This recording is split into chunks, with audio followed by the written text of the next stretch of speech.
Particulier du groupe de presse satellitaire congolais, Congo Média Libre 13, CML 13 Télévision. Ici, nous venons discuter de questions spécifiques.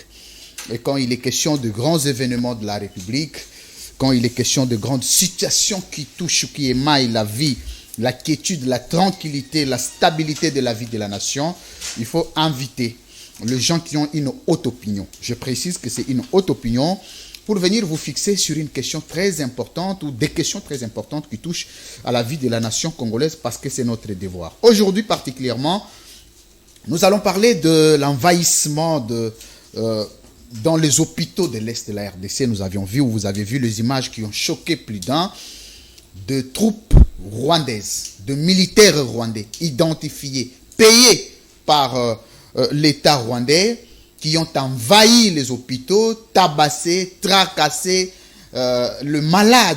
Ça peut encore être les hommes normaux à bon état, mais les malades qui ont même vidé les hôpitaux. On ne sait pas, chacun se retrouve dans quel état. Et c'est des militaires, ce ne sont plus des ADF, ce ne sont plus des rebelles pour qu'on prenne une raison, ce sont des militaires rwandais. Mais jusqu'à aujourd'hui, on attendait la réaction du gouvernement congolais. On ne l'a pas entendu, non seulement aucune réciprocité dessus. Est-ce que peut-on encore parler de la coopération bilatérale, coopération entre États, c'est-à-dire qu'entre le Rwanda et la RDC? Nous allons discuter aujourd'hui.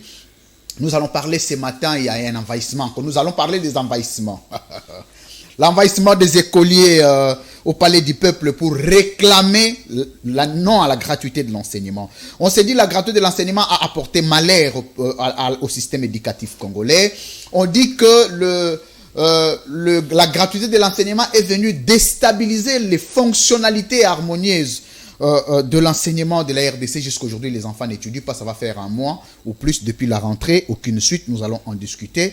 Nous allons parler de la réaction fracassante de Lambert Mende qui dit que le FCC est indigne de donner des leçons de gestion pour avoir échoué alors qu'il faisait partie. Est-ce que la famille politique de Joseph Kabila a encore le droit de l'ouvrir à la place publique après avoir échoué pendant 18 ans avec un bilan largement négatif? C'est ça l'objet de l'émission d'aujourd'hui. À ma droite, Jean-Serge Tuben.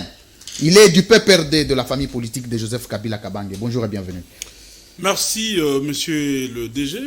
Merci pour Ici, je suis présentateur. Merci, très chers compatriotes, pour l'invitation. C'est la première fois que vous passiez à CML 13. La première fois, je suis très ému. Un plateau spécial, très beau. Merci beaucoup. Et je vous félicite. Bon vent en CML 13. Et je plaide pour un débat républicain. Je salue mes co-débatteurs et tous ceux qui nous suivent de partout dans le monde. Je connais le niveau de chacun de vous. Je suis rassuré et convaincu que le débat d'ici sera non seulement républicain, constructif. Alain Bolodjoa, il est un libre penseur, un homme toujours à la pointe dans les réactions politiques musclées, mais on les taxe d'être beaucoup plus opposé à Félix Tshisekedi et son régime. Bonjour et bienvenue. Merci en tout cas pour le compliment. Combattre ces mauvais systèmes, les mauvais systèmes, ces pouvoirs de la honte, c'est pour moi un honneur. Et si on considère que ce que je fais, c'est contre M. Félix Tshisekedi et son système, pour moi, je me dis bravo. Au moins, il y a des patriotes qui comprennent que nous devons continuer dans cet élan. Les salutations à tout le monde. Merci. Salutations acceptées par tes co-débatteurs et ceux qui nous suivent à la maison. Jimmy Kitenge, bonjour et bienvenue. Bonjour, très cher. Est-ce qu'on peut t'appeler le prochain secrétaire permanent du PPRD? Parce que dans tous les couloirs, on parle de toi. Quand on parle du PPRD, on parle de toi. Bon, il faut croire à son destin, mais jusqu'à preuve du contraire, c'est le camarade Emmanuel Ramazani Chadari qui dirige le parti. Et ça dépendra d'abord du... Qu'est-ce qu'il est devenu, l'homme de coup sur coup? Il continue à diriger le parti pendant que nous y sommes ici. Nous participions d'ailleurs à un séminaire organisé par le parti, par le FCC, à l'intention des élus, comment est-ce qu'ils devaient se comporter pendant cette période de violation des textes. Évidemment, comment les élus devraient se comporter en période de violation des textes? Pendant cette période de violation des textes, pendant cette période de non-État installée par l'UDPS, bon, on continue, ils sont en train de continuer les séminaires. Nous, on a interrompu pour répondre à tous les Congolais qui veulent nous écouter sur des questions de fond qui touchent la République. Merci surtout. Permettez-moi aussi de saluer les co-débatteurs et tous les Congolais victimes de RAM. Victimes de RAM. Merci beaucoup, Jimmy Kitenge. On va revenir largement À ma gauche, c'est une dame, la seule dame sur ce plateau. J'ai beaucoup d'admiration pour cette dame. Madame Odia Kachama, elle est de Séduc, c'est ça. Bonjour, bienvenue à cette édition spéciale. Bonjour, merci de votre invitation. Bonjour aux co-débatteurs et surtout aussi à tous ceux qui nous suivent. Merci beaucoup. Et je rappelle qu'elle est avocate, elle est technicienne de droit, Maître Mpinda. Elle est de la famille politique de Félix Tshisekedi, aujourd'hui le leader PES. C'est un communicateur très cohérent et intelligent. Merci. Entre jeunes, ça fait du bien. Bonjour et bienvenue. C'est la première fois vous aussi de participer. C'est une première, certes vrai. Et puis je constate que le décor est planté pour que nous puissions nous donner sérieusement des coups ici. Eh bien, Kasselu ne saura pas y résister. Ben, écoute, c'est son affaire. Hein. Très bien. Parce que vous avez prévu une ambulance à côté pour prendre le son. Sinon, très ravi. Vous m'avez présenté. Vous avez oublié de dire aussi que je suis président avocat de la plateforme. Je suis président de la plateforme Yabisson Mpinda. Il y a Bissompinda. Exactement. C'est-à-dire. Voilà. Donc ça veut dire que nous sommes un cadre de réflexion et de l'action pour le développement de la République. Ici, je sous-entends, puisqu'on a tendance à croire que nous devons toujours attendre que les autres s'impliquent pour que le développement intervienne. Et pourtant, chacun de nous doit donner le meilleur de lui-même pour que ces développements soient une effectivité. Nous avons aussi tendance à croire que l'on doit développer, les autres qui doivent le faire. Les développements, c'est d'abord nous imprégner nous-mêmes de problèmes de la République et apporter des solutions. Les solutions peuvent être apportées par une assistante en termes de conseils ou en termes de propositions qui peuvent éventuellement permettre à ce que les choses aillent de l'avant. Très bien. Merci beaucoup, Maître Richard Mpinda. Je vais commencer avec vous parce que c'est vous qui avez en dernier la parole. Je pense que c'est déjà une très mauvaise stratégie. Puis si vous devez commencer avec moi, vous avez les décors, une même tendance, même vous-même vous avez... En fait, le principe avec moi ici, il n'y a pas de souci, je vais vous mettre à l'aise. Je peux même changer de personne, il n'y a pas de problème. Changer de personne, c'est bien. Le principe ici est que quand vous venez, vous devez observer les orientations de l'émission, c'est-à-dire rester courtois entre vous. Vous pouvez vous opposer au niveau des idées. Il ne s'était jamais passé des incidents, des escarmouches de langage sur ce plateau depuis que CML existe. Je voulais vous rassurer que CML n'est pas une chaîne polémique de réseaux sociaux. C'est une chaîne crédible. Et quand vous venez, j'ai choisi les castings parce que je tiens compte du profil de chacun. Bon, je vais commencer avec Jimmy. Je vais mettre à l'aise Maître Mpinda. Vous prendrez la parole en dernier. Je ne voudrais pas qu'à la fin, vous puissiez avoir l'idée que les décors étaient plantés pour vous piéger. Moi, je suis société civile, naturellement, c'est Mesdames, messieurs, vous êtes nombreux à suivre l'édition spéciale, ça commence bien. Jimmy Kitenge, envahissement de troupes, comment? Ce ne sont pas des troupes, ce sont des militaires rwandais. Identifiés dans un État, au service d'un État, qui sont payés par un État, qui se déplacent, qui vont dans les hôpitaux de l'Est, qui traumatisent les malades, qui tabassent, qui confisquent, le vandalisme, l'extorsion. Est-ce qu'aujourd'hui, peut-on encore parler d'un État frère et peut-on parler d'un président frère avec tout ce que les compatriotes vivent aujourd'hui avec démonstration que ce sont des militaires rwandais maintenant qui agressent officiellement la RDC? Merci beaucoup pour la parole. Ça ne me dérange pas d'ouvrir les balles. D'abord, sur cette question, il faudrait dire qu'il y a un précédent. Le précédent, c'est que Kagame a brillé par deux provocations. Kagame a constaté qu'il a face à lui un État faible, des dirigeants faibles. Et il a lui-même insisté sur ça quand il a dit que face à Kabila, il n'avait pas un interlocuteur qui laissait passer certaines de ses aventures. Les précédents, c'est quoi? C'est que Kagame à Paris, il a craché sur nos morts. Il a craché sur notre prix Nobel de la paix, Mukwege. Mais en fin de compte, c'est le président de la République qui va l'accueillir, mon ami et mon frère. Deuxièmement, son ambassadeur ici en République démocratique du Congo, Kariga. Il y a une correspondance qui existe du général Kaimbi. Quand il expliquait qu'il ne fallait pas accréditer cet ambassadeur, pourquoi? Parce qu'il a un précédent fâché. Mais parce que nous avons un État faible, on a quand même accrédité Kariga. Et puis encore, c'est cette affaire qui s'est passée à Goma. Donc vous faites le rappel d'événements. Je suis en train de rappeler les événements qui ont conduit à cet affaiblissement de l'État congolais. Très bien. À Goma, c'est l'actuel pouvoir qui va dérouler les tapis rouges à Kagame. Devant les victimes des atrocités commises par l'armée de Kagame.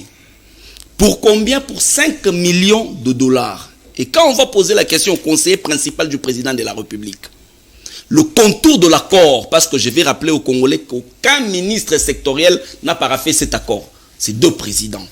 On pose la question à M. Bilomba, il va dire que c'était au nom de la paix que nous avons signé cet accord avec le Rwanda. Donc, le Rwanda va exploiter nos minéraux et va les transformer en République rwandaise. Or, c'est pour 5 millions de dollars qu'on va donner un chèque en blanc à Kagame pour piller notre pays. En son temps, il le faisait pas de la manière la plus officielle comme on lui a donné. Tout ça nous démontre que l'État congolais est faible. Nous sommes face à un pouvoir, face aux dirigeants qui n'étaient pas préparés pour diriger le pays. Au-delà de ça, vous allez constater avec moi qu'il y a eu un sérieux problème de communication. Parce que les porte-paroles de l'opération Soukola parlent de l'incursion de l'armée rwandaise et en fin de compte, c'est les forces armées de la République du Congo qui auraient réagi. Mais moi et toi, nous savons tous ici que le Nord Kivu est en plein état de siège. Ça veut dire que les troupes sont en alerte. Une situation pareille ne devait pas se produire en République démocratique du Congo. Là, nous allons rejoindre notre ami Billy Kambale. Il y a à peine quelques jours. Il a dit quoi? Billy Kambale nous a parlé de l'échec de cet état de siège et il a recommandé une évaluation. Il avait retiré son tweet. Il a recommandé une évaluation sérieuse de cet état de siège. Face à la pression de certains de ses amis du parti, il a retiré son tweet. Mais le fond est crédible. Et aujourd'hui, il y a une preuve éloquente qui nous démontre qu'il faudrait réévaluer cet état de siège ou encore carrément supprimer cet état de siège, revenir à l'état normal de choses. Parce qu'il est inconcevable que les militaires soient en alerte, mais qu'il y ait une troupe étrangère qui puisse sur le sol d'un État. Sur le sol d'un État. Très bien. Avec un silence complice du gouvernement congolais. Je vous fais une sous-question. Vous avez 1 minute pour développer ça, parce que je voulais même vous compléter en disant qu'à l'époque, nous avions vu les avions des guerres angolais sillonner ici l'air congolais. Jusqu'à aujourd'hui, on nous avait jamais dit les coopérations qui existaient entre, c'est-à-dire les coopérations dans leur ensemble qui existaient entre l'Angola et la RDC pour que nous puissions voir les avions sillonner, parce que pour que les avions d'un État se déplacent vers un autre État, il faut qu'il y ait quand même des accords entre États. Mais regarde ma question, est-ce que vous pensez aujourd'hui, comme vous aviez évoqué les cas de l'exploitation illégale des ressources naturelles de la RDC, je suis d'accord avec toi, qu'à l'époque de Kabila, il n'y avait jamais exploitation de ressources naturelles?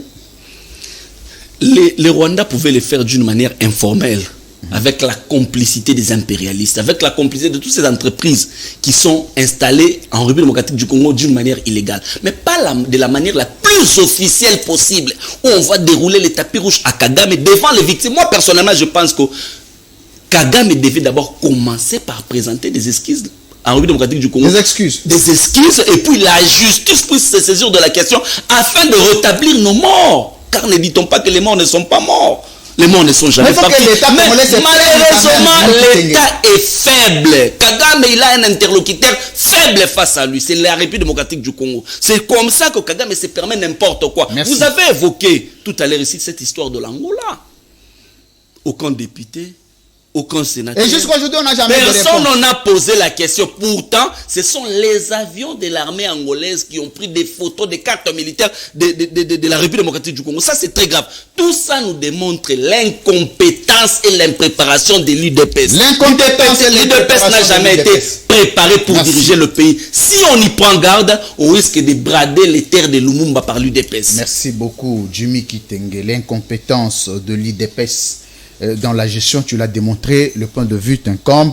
Je reviens à Alain Bolodjoa. Alain Bolodjoa, vous êtes libre penseur. Je ne sais pas, il faut encore vous continuer à être communicateur de la Mouka, mais vous êtes libre penseur, vous êtes un scientifique, vous êtes trop opposé à Félix Tshisekedi. Mais ce n'est pas à cause de ça que vous allez critiquer. C'est comme vous pouvez aussi faire des observations positives sur cette affaire d'envahissement sans aucune formalité administrative entre deux États. Des militaires qui font l'incursion, qui entrent, qui détruisent. Et jusqu'ici, la réaction du gouvernement congolais, j'imagine si c'était en France, si c'était aux États-Unis d'Amérique, que les FARDC fassent l'incursion aux États-Unis et puis traumatiser les malades, piller, qu'est-ce que le Congo serait devenu les secondes qui suivraient? Bon, une précision en détail. Je n'ai jamais été membre de la MOUCA, encore moins communicateur. Très bien. Je suis le coordonnateur de la nouvelle classe politique de l'opposition et l'initiateur du parti Les BAT.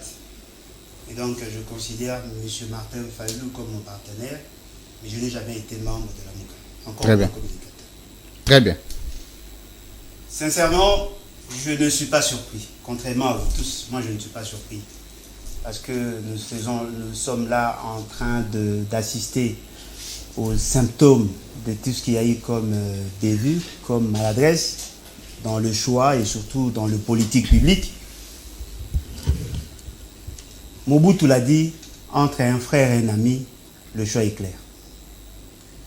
M. Félix Tshisekedi nous considère tous comme ses amis et Kagame comme son frère. Lorsqu'un frère pose un acte, quels que soient les degrés de la dangerosité de l'acte, si l'ami réagit, naturellement, on opère un choix. Oui, et lui, il a choisi Kagame. Lorsqu'il y a des enfants congolais qui meurent, il trouve ça normal, il considère ça comme des dégâts collatéraux. Ce qui est important, c'est d'aller devant le mémorium au niveau du Rwanda, s'incliner, et même aller jusqu'au niveau des États-Unis, s'incliner devant son partenaire, la tombe du père de son partenaire, qui est l'ambassadeur américain. Ce qui est vrai, c'est que nous sommes là en face d'une dichotomie. La société voudrait assez que celui qui a la tête du pays soit le protecteur de notre dignité, soit le protecteur de notre intégrité territoriale, soit le protecteur de nos vies en fait. Et fort malheureusement, ce que nous vivons aujourd'hui, nous avons plutôt en face de nous un jouisseur, quelqu'un qui en face de nous un jouisseur, c'est-à-dire fort malheureusement, c'est-à-dire quelqu'un qui est là justement pour assouvir ses propres appétits au détriment de la population. La Constitution veut assez que le président de la République soit les garants de l'intégrité territoriale, les garants de l'unité nationale, les garants de l'unité nationale, et du symbole, garants de tout ce qu'il y a. Et fort malheureusement, M. Félix Tshisekedi est défaillant. Il est défaillant en quoi? Il est défaillant en quoi? Parce que quand vous parlez de la défaillance à l'Ebolodjoa, il est vrai que sur le plan de votre démonstration, vous avez fait allusion aux incursions armées. C'est vrai, ça peut être un secteur qui échoue, comme un autre qui peut réussir. C'est pas pour autant que qu'il peut être défaillant de partout. Il est défaillant en tout. On peut le démontrer. Et d'ailleurs, je ne sais pas si dans l'histoire du Congo, on a déjà vu un président fléchir devant un pays tel que le Rwanda. Nous avons connu Mobutu, quand même qu'il était fragilisé avec l'entrée de l'AFDEL, il n'a jamais fléchi jusqu'à la dernière minute. Nous avons eu Laurent Désiré Kabila, qui était d'ailleurs un ami à Kagame, mais qu'il n'a jamais considéré comme un frère. Il s'est battu jusqu'à connaître sa tragique mort. Joseph Kabila, avec toutes ses faiblesses, n'a jamais fléchi devant le Rwanda. Mais aujourd'hui, nous constatons, M. Félix Tshisekedi, être incapable de résoudre le problème ou sinon de lever le ton juste pour fustiger. Et d'ailleurs, je me pose la question, présentement là, il est où? Je suis convaincu qu'il n'est pas ici. Il doit probablement être quelque part, sauf ici. C'est qui sous-entend que tout ce que... Mais il va pour travailler pour l'intérêt du peuple. Vous êtes sûr? Vous êtes sûr? Il se déplace, vous êtes sûr? dans un balai diplomatique. Non, mais moi je ne vois que des photos avec des stars. Jusque-là, il n'y a pas de réponse. Il avait besoin de redéfinir les relations que Kabila a détruites le Congo avec les autres États du monde. Non, mais le problème c'est qu'il n'est pas dans notre logique. M. Félix Tshisekedi n'est pas dans l'approche constitutionnelle. Il n'est pas dans notre approche sociologique. Il est dans l'approche de Imatuchi. Et c'est ce qui nous met en mal aujourd'hui. 30 secondes. Ce qui est vrai. L'incursion, ça peut se faire. La réaction est une bonne chose. Mais il faut qu'il y ait de suite. Parce que nous n'avons pas que l'instrument militaire. Nous avons aussi l'instrument diplomatique. En réalité, lorsque vous êtes agressé par un pays, quels que soient les degrés d'amitié, la moindre de choses, on pouvait même rappeler notre ambassadeur. Ou sinon faire une déclaration. Si ce n'est pas la présidence, mais au moins que le ministre en charge des affaires étrangères puisse dire un mot. Ils se sont... Ce qui veut dire quoi? on a en face, M. Félix Tshisekedi apparaît de mon point de vue comme un parent peureux. Il voit sa femme, ses enfants être agressés. Il s'est dit non, comme je ne suis pas fort, je ne peux pas hausser le ton, je préfère accompagner l'agresseur jusqu'au niveau de la porte et lui dit non, on va se voir demain. C'est la faiblesse de M. Félix Tshisekedi qui jette dans la population une sorte d'opprobre. Merci. Et devant cette réalité, tout le monde s'est rendu compte que M. Félix Tshisekedi n'est pas la solution, il est plutôt le problème. Merci Mais la beaucoup. difficulté maintenant, c'est quoi pour conclure? C'est justement parce que Kabila a cautionné la forfaiture électorale.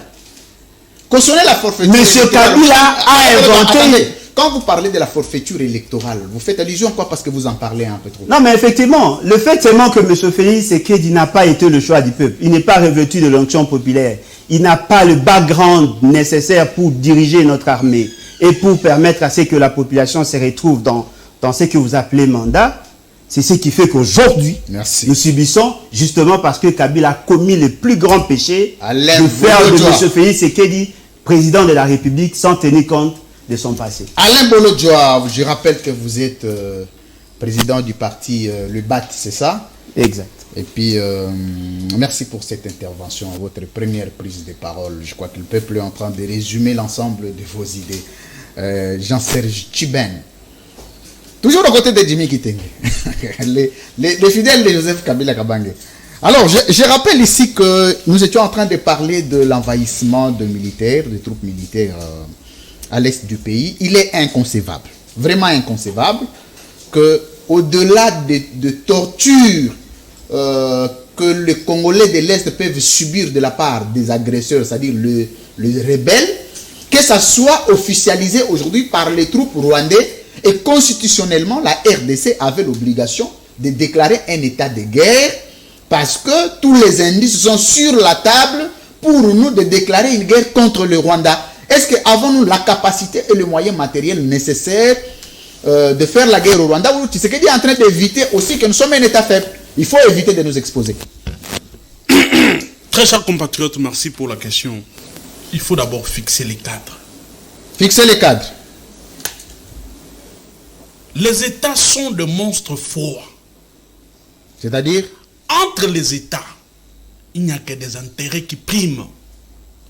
D'où cette notion ou cette question de la République sœur, de l'État frère, du président frère. Du concert des nations.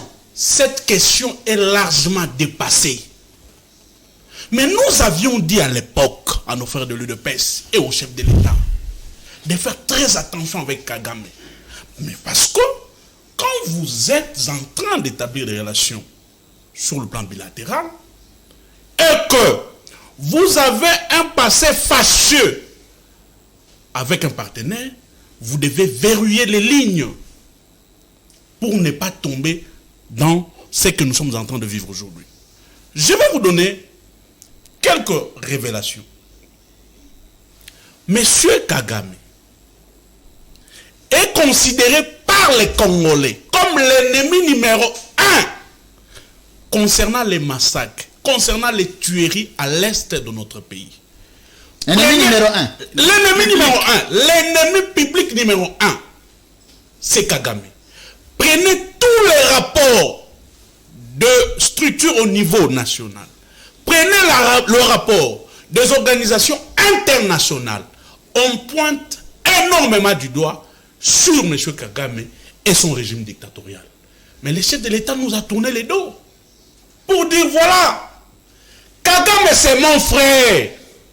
Je vais vivre avec lui. Je vais continuer à collaborer avec lui. Aujourd'hui, ne vous inquiétez pas, je dirais comme Bolodjoa. Ne soyez pas étonnés. Qui sont venus menacer, qui sont venus tabasser nos compatriotes dans les hôpitaux, c'est des soldats, de l'ami ou du frère du chef de l'État. Mais là, une petite sous-question, parce que je vais vous mettre un peu l'eau dans le moulin. Aujourd'hui, si vous dites que le Kagame, c'est l'ennemi public numéro 1 des Congolais, et les frères de l'ennemi public numéro 1 des Congolais, c'est Félix Tshisekedi. Le syllogisme en logique formelle voudrait que nous puissions aller dans une conclusion du genre, c'est aussi l'ennemi public numéro 2 des Congolais. Vous m'avez arraché la parole. J'allais citer par là. Vous allez acheter par là. L'ennemi des Congolais est bien identifié aujourd'hui. C'est l'UDPS. C'est l'Union sacrée. L'Union sacrée et l'UDPS est incarnée par qui? Par M. Félix Antoine Tshisekedi Tshilombo. Posez la question aux Congolais, on vous dira. Le pouvoir actuel est en train de marcher outre les préoccupations, les désirata de la population congolaise. Nous prenons la question RAM. Ils ont préféré sauver leurs frères. D'où la notion du peuple d'abord a été enterrée. Aujourd'hui, c'est le ventre d'abord, le parti d'abord, le peuple après. Mais revenons à la question Kagame. Nous disons ceci. C'est très grave. Quand deux militaires étrangers foulent le sol congolais, des responsables de notre armée font une communication pour dire des personnes bien identifiées sont des militaires rwandais qui sont venus en République démocratique du Congo et que les Rwandais, l'ambassadeur rwandais qui se trouve ici à Kinshasa, réagit, contredit même la version de fait de nos autorités militaires. Il dit ceci: les militaires rwandais ne sont jamais arrivés sur le sol congolais. Deuxièmement, il va très loin. Les militaires rwandais sont disciplinés. Ce ne sont pas des voleurs. Donc, ça veut dire que les Ça militaires veut dire congolais quoi? sont des voleurs. Ce sont des militaires congolais qui sont des voleurs. Mais ils ne s'arrêtent pas là. 30 secondes. J'ai une information, j'ai même un document signé par le chef de l'état-major de l'armée rwandaise qui a confirmé, qui a donné une autre version de fait pour dire que ces militaires étaient bel et bien des militaires rwandais. Mais il a fait même une interview. C'était bel et bien des militaires rwandais qui se sont déplacés vers les terres congolaises, mais en pourchassant, entre guillemets, les voleurs, le malfrat. Vous voyez la contradiction entre l'administration de l'armée rwandaise et son ambassadeur. Mais ce qui me touche ici, c'est le silence coupable des soi-disant warriors. Où est le ministre des Affaires étrangères pour interpeller cet ambassadeur Karega? Il est bouche Il paraît qu'il est souffrant. Comment il s'appelle, monsieur Lutundula. Lutundula. Il est malade, il est souffrant. Mouyaya. Où est le fameux warriors à la communication Mouyaya? Il est où? Il est au front. Kabanda de la défense. Je l'avais vu au Lualaba en train de parler. Au Lualaba. Au Lualaba. Pourquoi tout le monde va toujours au Lualaba, au Katanga? Qu'est-ce qu'il Il y y a là-bas? avait une organisation, c'est une bonne chose. Ce n'est pas journée du tourisme et tout ça, c'était une bonne chose. Mais ici, c'est une question importantissime qui touche à la vie des Congolais. Mouyaya est bouche bée. Le ministre des Affaires étrangères est bouche bée. Le ministre de la Défense est bouche bée. L'ambassadeur. Le chef de l'État est bouche bée. L'ambassadeur congolais accrédité au Rwanda est bouche bée. Pendant que son Bref, homologue ici parle, réagit. voilà. Et en relations internationales, vous avez étudié comme moi, comme Pinda, la notion la plus importante, c'est la réciprocité. Au moment où l'ambassadeur rwandais parle ici, le nôtre devait parler. L'administration congolaise concernant les affaires étrangères devait s'exprimer sur cette question. Mais Jean-Serge Tchiben, je vais terminer avec vous parce que je vais vous donner encore 30 secondes. Je tiens compte du temps.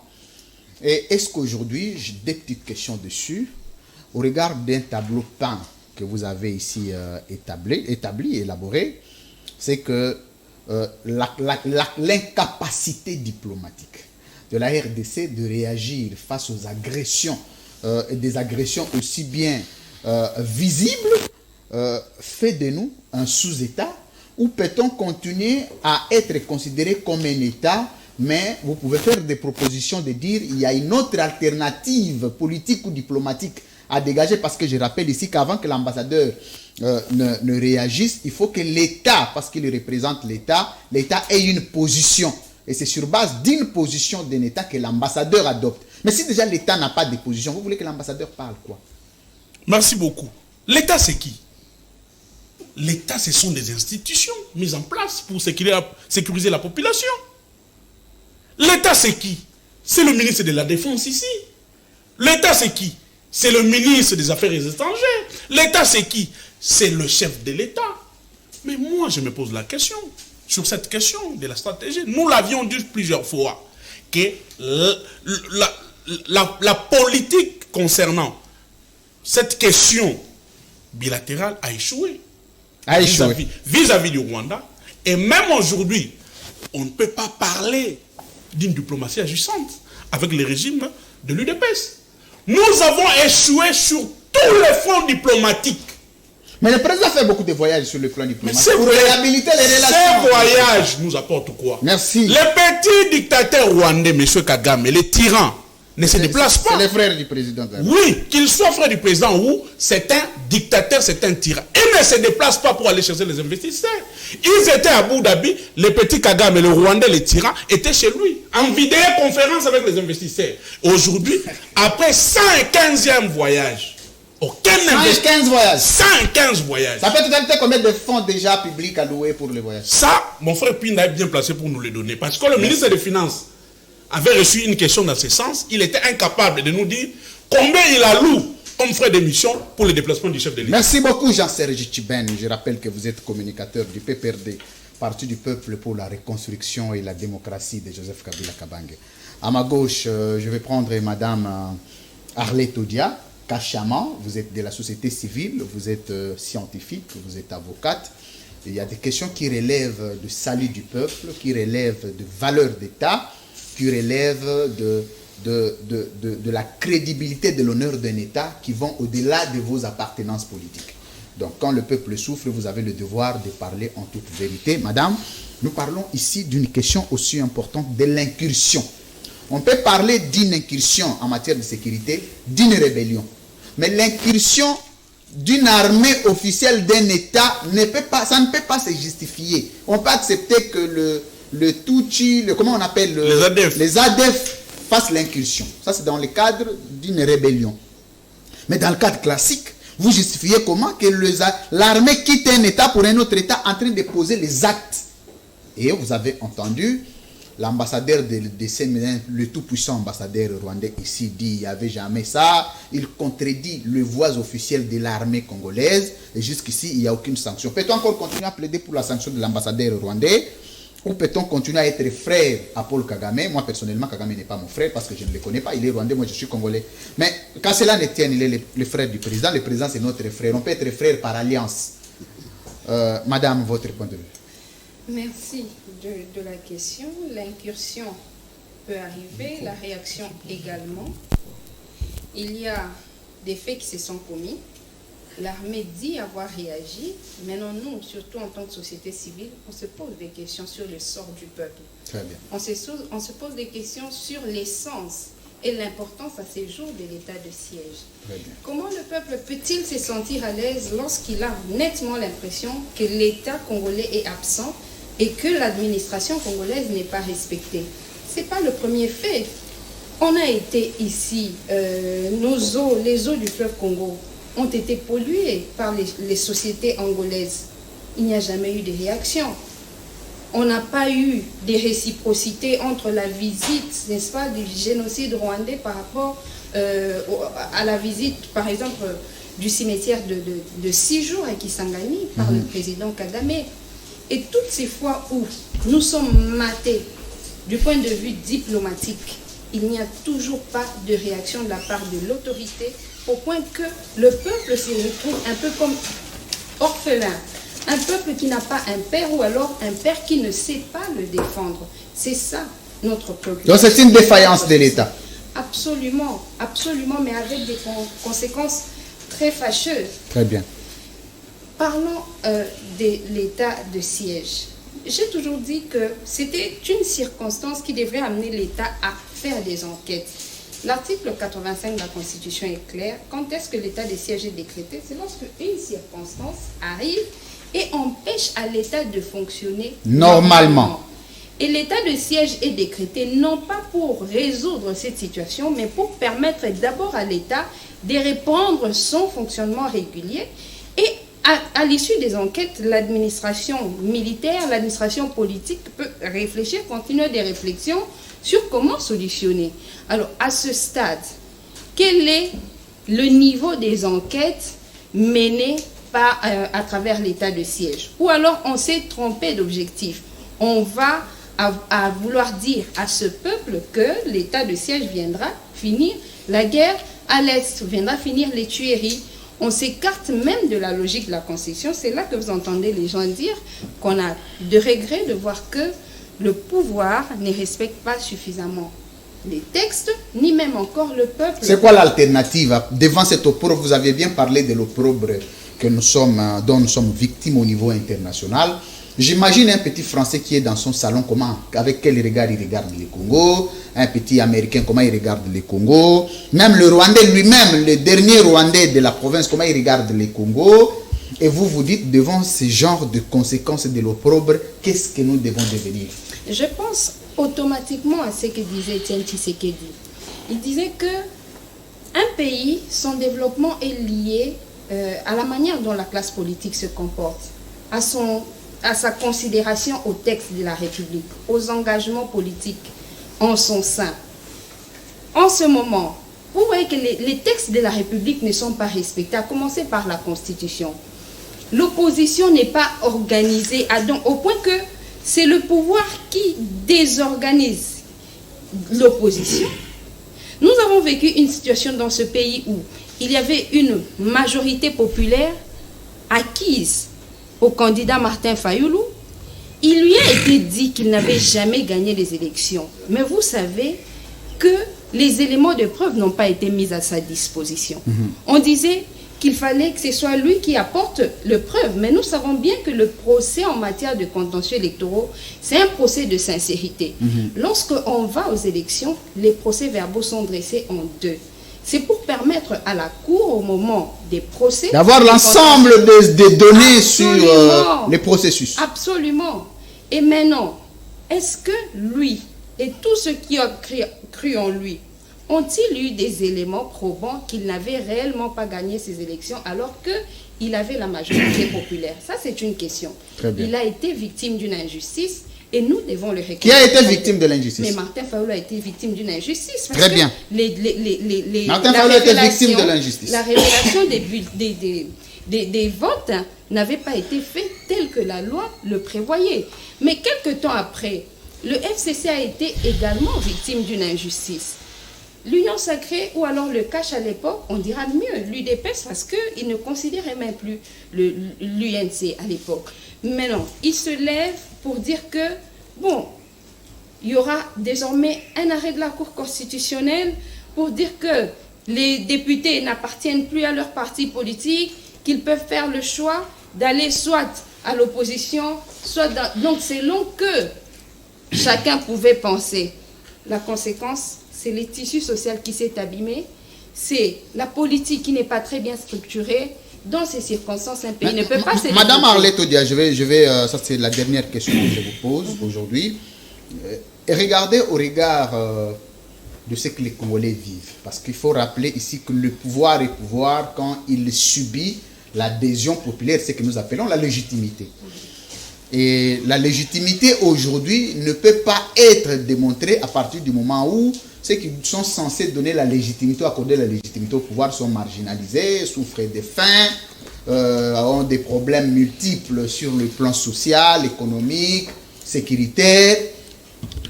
Si vous regardez maintenant la manière de gérer le pays aujourd'hui, vous avez la première observation sur le problème réel qui a échappé Félix Tshisekedi. Ça peut être lequel pour que nous en arrivions là? Je l'ai dit, je le répète. Lorsque la politique de la nation n'est pas bien gérée, il y a des frustrations, pas seulement dans le peuple directement, mais des grandes frustrations au niveau de la classe politique. Et même de ceux qui gèrent. Et même de ceux qui gèrent au sein de l'Union sacrée, il y a également des frustrations. Dans ces conditions, on ne peut pas attendre de développement. Et ceux qui sont au-delà de nos frontières, notamment les pays dans le concert de nations, tous les pays savent qu'en République démocratique, il se vit un désordre sans nom. Merci. Dans ces circonstances, ils n'arrivent pas à nous respecter. Quand le Rwanda a vécu le fait qu'il n'y a pas eu des sanctions contre l'Angola alors qu'il avait pollué nos eaux, qu'est-ce qui peut l'empêcher, n'est-ce pas, à venir... De tenter aussi parce que c'est devenu une habitude. Voilà maintenant ma préoccupation, c'est là que je suis en train de chuter. J'ai entendu les ministres de la Communication dire qu'il fallait se briser pour se reconstruire. Mais entre-temps, le peuple se demande, il faut se briser jusqu'à quel point? Est-ce que quand on est poussière, on saura encore se reconstruire? Et ce peuple est en train de souffrir et de souffrir sérieusement. Merci. On ne va pas parler du social. Merci Vous savez beaucoup, que chaque Madame jour, que le Arlette social Odia. devient de plus en plus intenable. Merci. Et si le social n'est pas amélioré, comment voulez-vous que ce peuple-là continue à accorder de la légitimité au pouvoir en place? Comment peut-on accorder la légitimité au pouvoir en place compte tenu de la pauvreté? Maître Mpinda, tel que souhaité, vous avez la parole en dernier. C'était une façon pour moi de vous rassurer que le plateau est suffisamment équilibré parce que ça joue à la crédibilité de l'émission et de la chaîne, non seulement, mais le présentateur lui-même ne peut pas avoir des penchants vis-à-vis d'un invité à un autre. Voilà pourquoi je voulais vous mettre à l'aise pour la première prise de parole, mais souffrez que la deuxième prise de parole pouvait être les premiers à prendre la parole. Je vais vous sécuriser. Vous avez entendu ici les réactions de vos co-débatteurs. Ils disent que l'État est défaillant. Ils disent que ça justifie l'impuissance de l'État.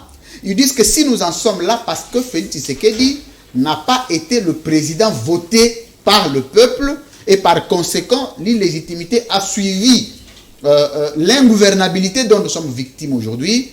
Et c'est que nous appelons l'incursion des troupes d'un autre État dans un autre État sans formalité. Et vous avez la parole. Ok.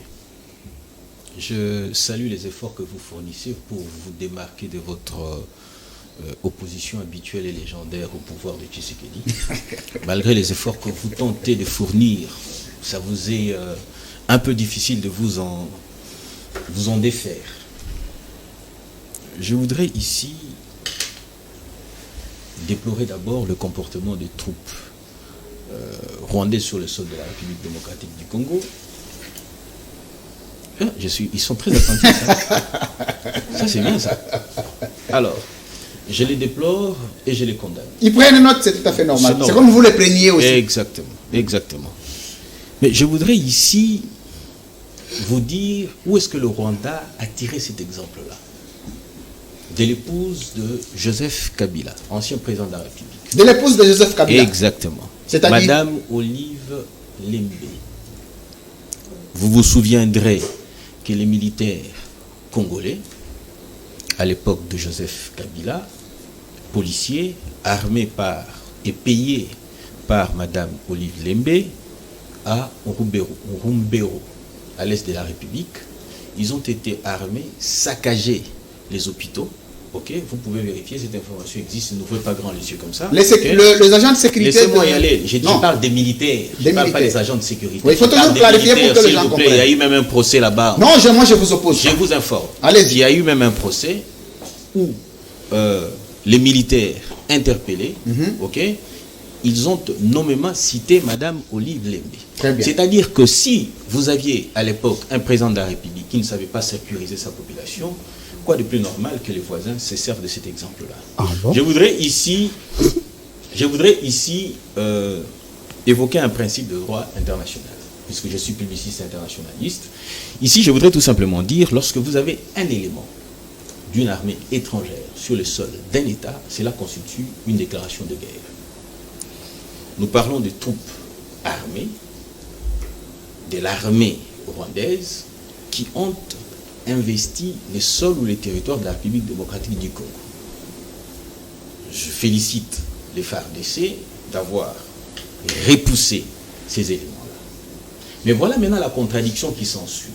Vous le dites ici, que d'une part, vous aviez l'ambassadeur Kariga qui vous dit, écoutez, les militaires congolais n'ont jamais été sur le sol. Il prétend, je n'ai pas vu le document. Les militaires rwandais. Les militaires rwandais n'ont jamais été sur le sol congolais. Il prétend, par contre, il prétend avoir un document où le chef d'état-major, lui qui Jean-Serge Tchibin. Jean-Serge Tchibin, il prétend avoir un document où le chef d'état-major de l'armée rwandaise, ainsi de suite, ça atteste que c'était des éléments du Congo, plutôt du Rwanda. Du Rwanda sur le sol congolais. Les voleurs, ainsi de suite. Ce qui est déplorable, il a soulevé ici une question d'un débat républicain. Ok? Le débat républicain devait consister d'abord à encourager et à féliciter les militaires congolais pour avoir repoussé ces éléments rwandais. Ça, c'est d'abord un. Le débat républicain nous aurait amené à dire que, voilà, nous sommes en République démocratique du Congo, cela est arrivé, nous attendons maintenant la suite. Mais ici, le débat n'est pas républicain. Le débat, il est partisan. Le débat est partisan. Le débat, il est partisan, le débat, il est critique. Pourquoi? Parce que Tshisekedi, c'est le problème du Congo, Tshisekedi, c'est ci, ainsi de suite. Mais les amis oublient de se poser une question. Qu'au jour d'aujourd'hui, je vous informe si vous ne le savez pas, la République démocratique du Congo ne peut acheter d'armes s'il ne reçoit le quitus de la communauté internationale. C'est-à-dire que c'est une situation dans laquelle on nous a placés par eux. C'est-à-dire eux qui étaient au pouvoir. C'est-à-dire les efforts qui sont fournis, les présidents de la République à soulever cette question-là, au sein même du sommet de Nations Unies, pour éventuellement demander à ce que l'on puisse permettre à ce que les choses évoluent d'une certaine manière. Je voudrais ici, dans ce cadre d'un débat républicain, rappeler ce qui suit. La situation à l'est de la République, ce qui est poursuivi, c'est l'instabilité permanente de cette partie de la République. Et pour quelle finalité? Pour rappeler que ça n'a pas commencé avec Tshisekedi, ça a commencé avec Kabila. Moi, je vais à l'essentiel.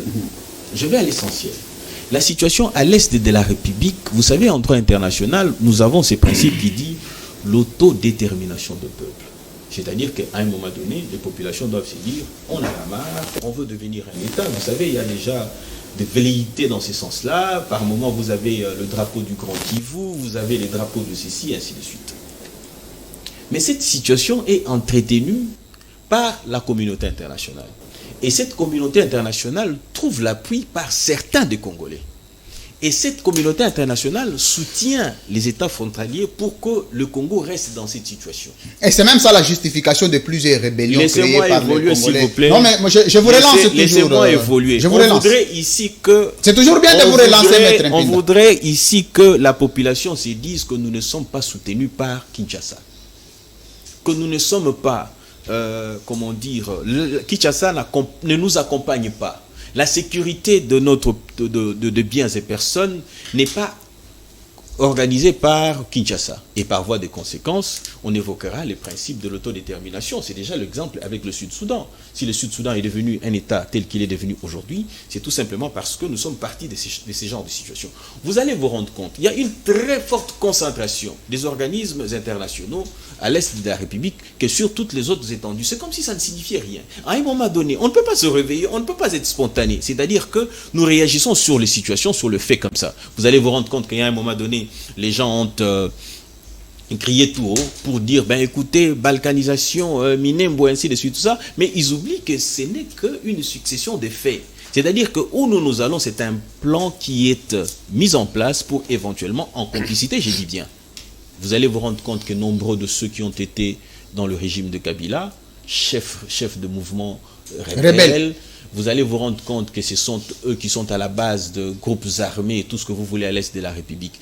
Vous allez constater de Rouberois, de l'autre qui était dans la Mouka qui a quitté. Je suis même en face de mon ami ici, Jimmy Kitenge. Je crains même qu'il ait un groupe rebelle à l'est de la République. Oh, ça, je dis, je crains. Je ne dis pas qu'il n'allait peut-être pas le cas. Comment ça, non? Jimmy Kitenge, c'est un politicien identifié, il ne peut pas voir les troupes. Ne vous en faites pas.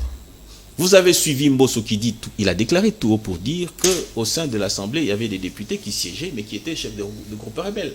Nous en connaissons les noms et ils le savent. Ok? Donc c'est une situation telle qu'elle. Je voudrais ici, je remercie Jimmy Kitenge. La sous-question que je voulais compléter. A fait une déclaration pour dire ceci, que les incursions n'étaient pas faites de manière officielle plutôt j'allais dire, c'était de manière officieuse, incursion et tout ce que vous voulez avec. Laissez-moi parler s'il vous plaît. Non, il a plutôt parlé de l'exploitation de minerais de façon officielle et non officieuse. Voilà. C'est de ça qu'il parlait, non de... S'il vous plaît. De l'incursion. Non, disons qu'il a échappé ou qu'il a refusé de le dire, puisque nous savons nombreuses fois, nous avons été dans une situation telle que les militaires rwandais ont fait incursion sur le territoire du Congo. Ça n'a pas commencé avec Tshisekedi. Ce sont des choses qui ont existé. Mais la réponse à ça devait être... Que devrions-nous faire pour mettre fin à tout ça? Oui, c'est la question que je voulais vous relancer. Je me dis, aujourd'hui, le président Tshisekedi a le levier de pouvoir. Parce qu'il faut rappeler, Maître Mpinda, c'est la dernière question que je vous pose, qu'à l'époque, Tshisekedi est déjà la dernière. Je peux rappeler, j'ai noté les minutes. Sur les sujets. J'ai donné les minutes. Je voulais vous rassurer que vous êtes celui qui va parler le plus. Ne vous en faites pas. Excusez-moi. Je vais vous aider. Je vous relance la question. Jimmy Kitenge a fait 5 minutes. Non, je vous donne la question. Bolo Joa a fait 7 minutes. Je vous pose la question. Maître Mpinda, s'il vous plaît. Sinon, j'ai noté à côté. S'il vous plaît. Si vous vous victimisez, non, vous je vous ne me rendrez victimise compte pas. que Ça, vous ce n'est pas dans parlé. mes habitudes. Voilà. J'aime bien parler et puis ce n'est pas dans mes habitudes. Tu sais, dans ma culture, je voudrais que chacun de vous ait son temps d'antenne. Tout à fait. Et il faut savoir aussi que le temps d'antenne dépend de la cohérence et non du nombre de minutages. Ça, il faut le rappeler. Maître Mpinda, je vous pose la question. Alors, si vous dites que ça dépend de. Est-ce que je peux vous poser la question? Je suis à votre disposition. Parce qu'il y a des gens qui vous pouvez lui donner. Attendez que je réplique aussi. Oui. Il n'y a pas de problème, vous pouvez répliquer. On peut donner à quelqu'un 20 minutes. On donne à l'autre 2 minutes. Il parle mieux que celui qui parle 20 minutes. Parce qu'en parlant trop, on peut se... Mais ce n'est pas interdit. Lorsque nous avons 5 personnes d'une même tendance comme ça... Mais vous avez le temps. Exactement. La parole est la vôtre. Exactement. Exactement. Allez-y. On ne vous l'a pas arraché. Je suis à votre disposition. Allez-y. Merci beaucoup. J'ai posé la question de savoir, Félix Tshisekedi est ici de l'opposition. Toute la pratique de gestion qu'il déplore, dont il est garant aujourd'hui, il faut le rappeler, il a été opposant hier. Tshisekedi a dit une fois au pouvoir, nous allons mettre fin à la guerre de l'Est. Et il a même promis qu'il allait faire déplacer les camps Kokolo pour l'Est, effectivement pour régler ce genre de problèmes d'incursion. Félix Tshisekedi nous a dit qu'une fois au pouvoir, pour qu'il se sente président, il voudrait voir la pacification de l'Est du pays. Jusqu'aujourd'hui, est-ce que peut-on parler qu'il n'est pas bon président parce que l'Est n'est pas encore pacifié? Et je voulais vous poser la question de savoir que faire aujourd'hui, qu'est-ce que vous faites parce que vous êtes au pouvoir, pour ne pas continuer à mener un débat républicain de plaidoyer, mais plutôt de poser les actes comme État et mettre fin à ce genre de choses qui déstabilisent même la paix de la RDC. Que faisons-nous? La première réaction a été de repousser les militaires rwandais, les faire sortir du territoire de la République démocratique du Congo. Coup de chapeau et FARDC. Ça, c'est d'abord un. Deuxièmement, le président Tshisekedi, vous l'avez dit, Etienne Tshisekedi a dit qu'il faut déplacer camp Kokolo, ainsi de suite. Je vous informe qu'il y a 2 camps militaires qui vont être construits à l'est de la République, c'est-à-dire au nord et au sud Kivu. Qui vont être? Exactement. Très bien. Exactement. Je voulais encore en disant ceci, que, vous savez, quand il s'agit d'une république, ce qui doit primer, c'est la sécurité des biens et personnes. Quelles sont les mesures que nous prenons? Quelles sont les décisions que nous prenons? Entre autres, nous vous avons dit que nous avons levé l'option d'un état de siège, abusivement évoqué par Mme Odia, pour dire que l'état de siège, c'est pour une situation spéciale, on doit mener une enquête, et cette enquête va résoudre ces problèmes-là. J'ai dit, mais d'où est-ce qu'on sort cette façon de dire les choses? Nous sommes dans un état de siège, ce qui voudrait dire que tout est remplacé par une administration militaire. Vous avez une administration civile qui est remplacée en vue de restaurer l'autorité de l'État. Et de manière drastique. Une administration militaire ne vient pas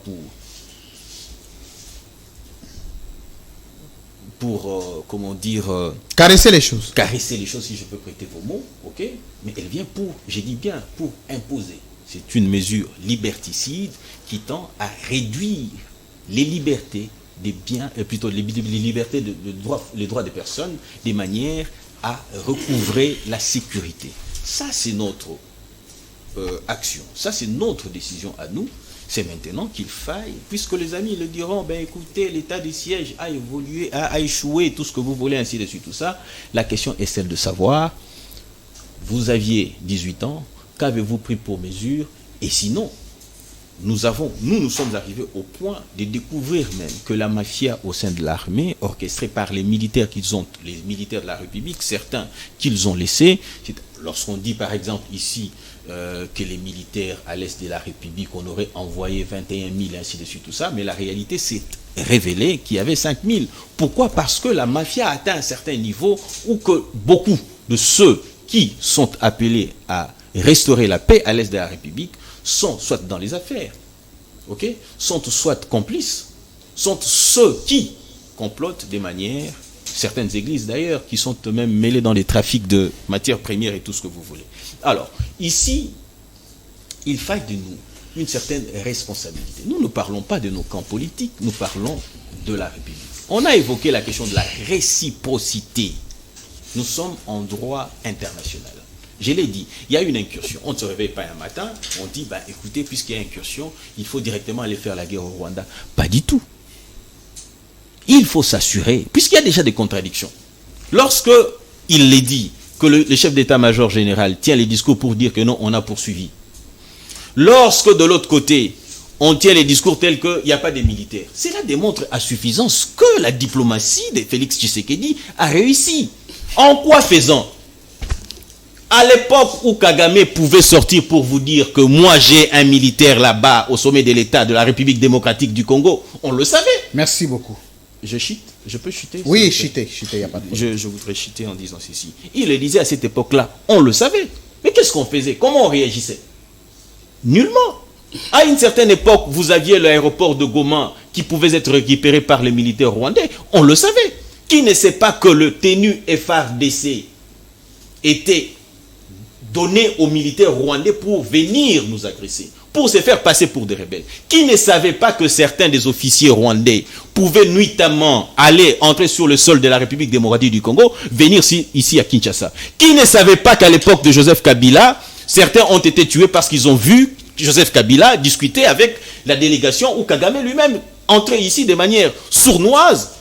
Qui ne le savait pas? Merci. Et aujourd'hui, pourquoi on voudrait nous donner l'impression que les erreurs d'aujourd'hui, c'est Tshisekedi. Et pourtant, Tshisekedi a hérité les conséquences. Il a hérité de tout ce qui avait été géré. Merci beaucoup, Maître Richard Mpinda. Je rappelle que Maître Richard Mpinda a celui qui a le plus parlé sur le plateau. Je crois que de ce point de vue-là, il n'y a pas votre point de vue sur ça. Vous voulez que je donne mon point de vue? Oui, bien sûr, si vous voulez. Ok, c'est que j'ai beaucoup parlé, certes vrai, mais... Voilà, merci beaucoup. C'est tout ce que je voulais. Je suis un homme très juste et équilibré. Et j'aime bien quand un invité vient, il est à l'aise. D'ailleurs, vous étiez le premier avec qui on a parlé. Sinon, vous auriez dit que j'avais commencé à parler avec les autres. Merci beaucoup, mesdames, messieurs. Vous suivez l'édition spéciale de ces jours. C'est très important. Vous sentez des réflexions de fond. Ici, il n'est pas question de gens qui viennent s'entrer dedans, qui a combien de femmes, qui a combien d'enfants, qui a joué au football, qui a laissé Tshisekedi, qui a... Non, non, non, non. Ici, ce n'est pas ce genre de plateau. Ici, vous sentez la crème. Ça peut être dans la contradiction. Je vais revenir à vous, madame. Oui, oui. Je sais que vous avez un avis. Je vais vous donner la parole. Rapidement. Je vais vous donner la parole. Okay. Vous pouvez garder votre image parce que si je vous donne rapidement, vous ne serez pas achevé. J'ai besoin que vous puissiez vous étaler. Jimmy Kitenge. Vous aviez hâte de prendre la parole. Vraiment. Je veux que nous puissions entrer au deuxième sujet sur les FCC qui n'a pas de leçons à donner de gestion pour avoir échoué lamentablement pour un bilan de 18 ans. Ça, c'est Lambert Mende qui l'a dit. Lambert Mende, c'est qui? C'est les porte-parole, en fait, comment je vais l'appeler? Les meilleurs porte-parole de Kabila, du gouvernement, de tous les gouvernements de Kabila. 12 ans comme porte-parole, mais dit, vous n'avez pas de leçons à donner. Maître Mpinda l'a rappelé aussi que Félix Tshisekedi a hérité cette situation d'incursion, de guerre, de déstabilisation. N'est pas une situation née de Tshisekedi, mais c'est une situation née de Kabila, même aggravée par Kabila, mais héritée par Félix Tshisekedi. Si vous avez des choses à balayer, certainement. Évidemment, évidemment. Vous en avez le droit et vous avez, pour la deuxième prise de parole, chacun de vous a 2 minutes. Je vais être très rigoureux à ça. Non, mais en 2 minutes, je ne pourrais pas tout dire. Vous allez vous résumer. Merci pour la parole, cher Louis-France. Je suis d'abord très choqué de tout ce que mon ami Pinda venait de dire sur ce plateau. Il n'a fait que pleurnicher. Le premier propos sorti de sa bouche, il a déploré seulement, représentant de l'UDP sur ce plateau, il n'a fait que déplorer l'incursion de l'armée rwandaise. Je vais te rafraîchir la mémoire, mon frère. Kagame, que tu parles, qu'il est entré en sournoise pour discuter avec Kabila, mais de la manière la plus officielle possible. L'UDPS a chanté pour Kagame ici au stade de Martyr. Yonani, Oboya Kagame, Ndoki. Quand vous étiez en train de pleurer notre grand-père, le patriarche Tshisekedi Wamulumba. Deuxièmement, les chefs d'état-major général de l'armée rwandaise parlent des voleurs qui étaient poursuivis par l'armée rwandaise. Mais de l'autre côté, Karega dit que les militaires rwandais ne sont pas des voleurs. Conclusion, c'est que les militaires congolais que Karega traite indirectement des voleurs étaient poursuivis par l'armée rwandaise. Quand l'autre parle, il dit que nous poursuivions des voleurs. De l'autre côté, l'autre dit les militaires rwandais ne sont pas des voleurs comme les autres. Ça veut dire que les nôtres sont des voleurs. Mais il est en train de vivre ici à Kinshasa. Nous avons vu Cheo Kitundu déclarer un ambassadeur de l'Union européenne, personne non grate. Quand vous comparez l'Union européenne... Et expulsé du sol congolais. Expulsé Manu Militari. Quand vous comparez de l'autre côté un ambassadeur de l'Union européenne, de l'autre côté Karega, Karega ne pèse pas. Mais Karega est face à un pouvoir faible, un pouvoir des stagiaires. Plus loin... Pouvoir des stagiaires. Oui, oui.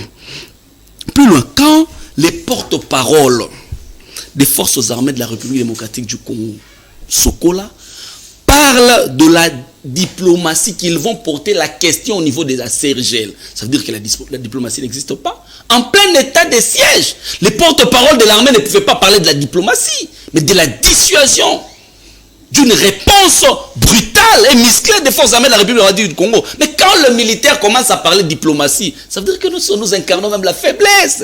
Ça veut dire que l'État n'existe pas. Donc c'est un aveu de faiblesse. Un aveu de faiblesse. Pour aller un peu plus loin, il a parlé du discours du président de la République aux Nations Unies.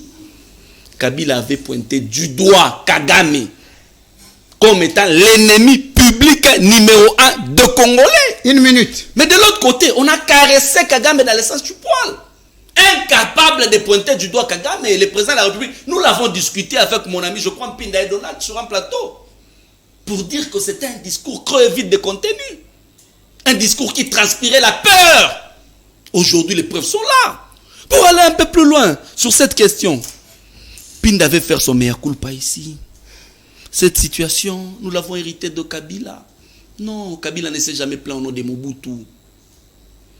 En 1994, quand les Nations Unies vont autoriser l'entrée de plus de 850 000 Rwandais en République démocratique du Congo, l'élément même déclencheur de l'instabilité de la République démocratique du Congo, l'AFDL Kabila n'était pas encore là.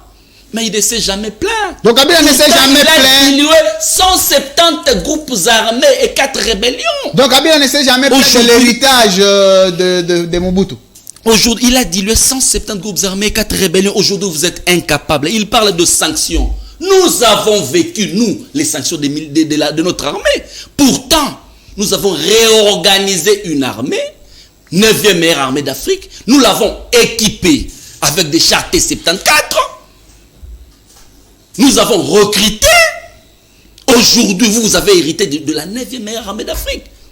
La situation de l'armée est en train de se dégrader du jour au jour avec le pouvoir de l'UDPS. Mais quand vous dites ici que voilà, nous ne savons pas réagir parce que l'armée est sous sanction. Mais l'armée, les sanctions de l'armée, de notre armée n'ont pas commencé aujourd'hui. Pourtant, dans ce contexte comme celui-là, nous avons gagné des combats. Nous avons gagné des combats. Souvenez-vous de cette histoire du M23. Où nous avons tué plus de 70 officiers supérieurs de l'armée rwandaise à Rumangabo. Devions-nous vous donner cette matière avec le fait général Baouma, avec le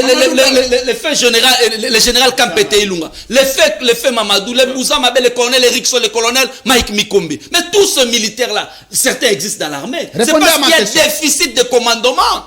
Déficit de commandement. Et quand il parle même de l'armée, il dit que l'armée est défaillante. Elle est défaillante, notre armée. Et l'autre armée, c'est une armée des affairistes. Mais vous démontrez par A plus qu'il y a une défaillance du commandement. Et le commandement est comme au commandant suprême. Répondez à ma question parce que vous voulez atteindre 2 minutes, Jimmy Kitenge. J'ai posé la question si les FCC, c'est le Mende. Encore des leçons à donner. Ce n'est même pas une question qu'il faut s'attarder. Moi, je ne répondrai pas à un ménopausé politique. Je ne peux pas répondre à un ménopausé politique. Oui, je ne peux pas répondre. Moi, je préfère parler nation. Mende, c'est un ménopausé politique. Aujourd'hui, le discours de Mende n'est plus potable. Qui va encore avaler les discours de Mende? Mende est déficitaire d'un discours. Même si les bons dieux voulaient passer un message au peuple du monde et qu'il les passerait par Mende, qui va accepter? Mende ce sont des politiques qui ont vécu dans la transhumance. Ça, c'est les bras droits de Joseph Kabila. S'il vous plaît, ce sont des politiques qui ont vécu dans la transhumance et le vagabondage politique. Mende, ce sont des produits impropres à la consommation du public. Ce sont des produits périmés politiquement. Donc ce ne sont pas des gens auxquels il faut évoquer sur ce plateau pendant que nous sommes en train d'évoquer l'état de siège. Donc Mende n'avait pas raison de vous dire que vous n'avez pas. Est-ce que vous avez des leçons de gestion à donner à Félix Tshisekedi? Vous les PPRD. Même des filles du RCD Gouma. Aujourd'hui, l'instabilité que nous sommes... C'est quoi les RCD Gouma? L'instabilité que nous sommes en train de vivre à l'est de la République démocratique du Congo, c'est le métamorphose du RCD Gouma, en passant par les CNDP, M23, ADF, Nalou, et tout ce mouvement que vous connaissez. Et les gens qui ont donné le sens, l'esprit... Mais Kabila les a reçus. Kabila les a acceptés, il les a donné les pouvoirs. Au nom de la paix, parce que nous étions à Sun City, nous avons ratissé large. Mais c'est ce que Tshisekedi devait faire aussi. En quoi ça vous gêne? Ce que Kabila a fait, c'est ce que Tshisekedi devait faire aussi. Aujourd'hui, nous ne sommes pas dans le même contexte. Nous ne sommes pas dans le même contexte. Nous sommes dans un contexte électoral où vous avez gagné les élections, vous avez la majorité, vous n'avez pas à vous plaindre, plutôt à nous diriger le pays. Merci beaucoup, Jimmy Kitenge. Je Vous n'ai avez même pas épuisé fini. vos 2 minutes. Je Non, n'ai il y a encore un autre Il est sujet. allé au-delà de 2 minutes. Comment est-ce que tu es plaintif comme ça? Non, je ne me plains pas. Calmez-vous. Je ne me plains pas. Je n'ai pas pour habitude de me plaindre de quoi que ce soit. Merci beaucoup. Tu te plains trop. Merci beaucoup, Je n'entre pas Jimmy dans ce Kitenge. débat. Je voulais juste te rappeler une petite non, chose. Je reviendrai à toi. La Jimmy loi, Kitenge. s'il vous plaît, la Non, loi pardon. sur la réforme de Tu peux l'armée garder ça, je nous dit reviendrai à ceci. toi. Nous dit ceci. Je reviendrai à Tout toi. de placer ne fût-ce qu'une section des forces armées de la République démocratique du Congo, c'est des responsabilités du président de la République. Donc, les déficits, c'est au niveau du commandement du commandant suprême. Au niveau du commandant suprême. Il est vrai que tu peux avoir quelques 30, 20 secondes de plus, mais ça fait 2 minutes parce que j'ai chronométré suffisamment mon émission. Allez, Bolodjoa. Mais j'imagine si Maître Mpinde avait parlé moins que tout le monde ici, ça aurait été grave. Non, le problème, c'est que Mais par moment... est-ce que vous avez quand même suivi? Non, il n'y a pas de problème pour au nom de la minorité. Non. Acceptez quand même que certaines choses soient de cette manière parce que vous avez le même point de vue. Vous trois, Non. à défaut, madame. Donc lui aussi, vous-même, à un moment. Donc plus moi-même. Même les journalistes, c'est ça. Il faut citer aussi les caméramens. Mais pourquoi pas? Pendant que vous... Pourquoi pas? Non, les journalistes sont impartial, il est Ben, neutre. on ne les sent pas. Alain Bolodjo. Quand on donne des... Vous savez, des questions, par moment, ça va. cette manière... Vous avez quand même entendu ce qui a été dit Effectivement, ici. Vous y effectivement. revenez, mais on pose la question de la gestion de Kabila à Tshisekedi. Si des leçons de gestion ne peuvent pas venir de Lamuka ou ne peuvent pas venir des autres personnes, sinon ce n'est pas de Kabila ou des Kabila. Bon, nous autres qui avons évolué par moment avec des sages, on nous dit ceux qui ont commis d'erreurs ont plus à nous apprendre. Parce qu'eux au moins connaissent leurs faiblesses.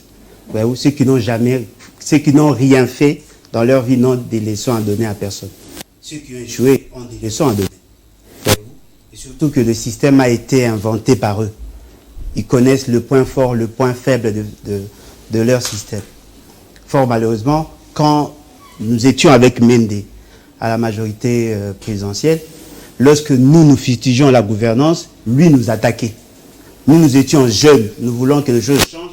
Lui considérait que tout allait bien. Et aujourd'hui, en nous disant qu'ils n'ont pas de leçons, quand il part de l'UFCC, moi je le vois lui, parce que lui était le porte-parole.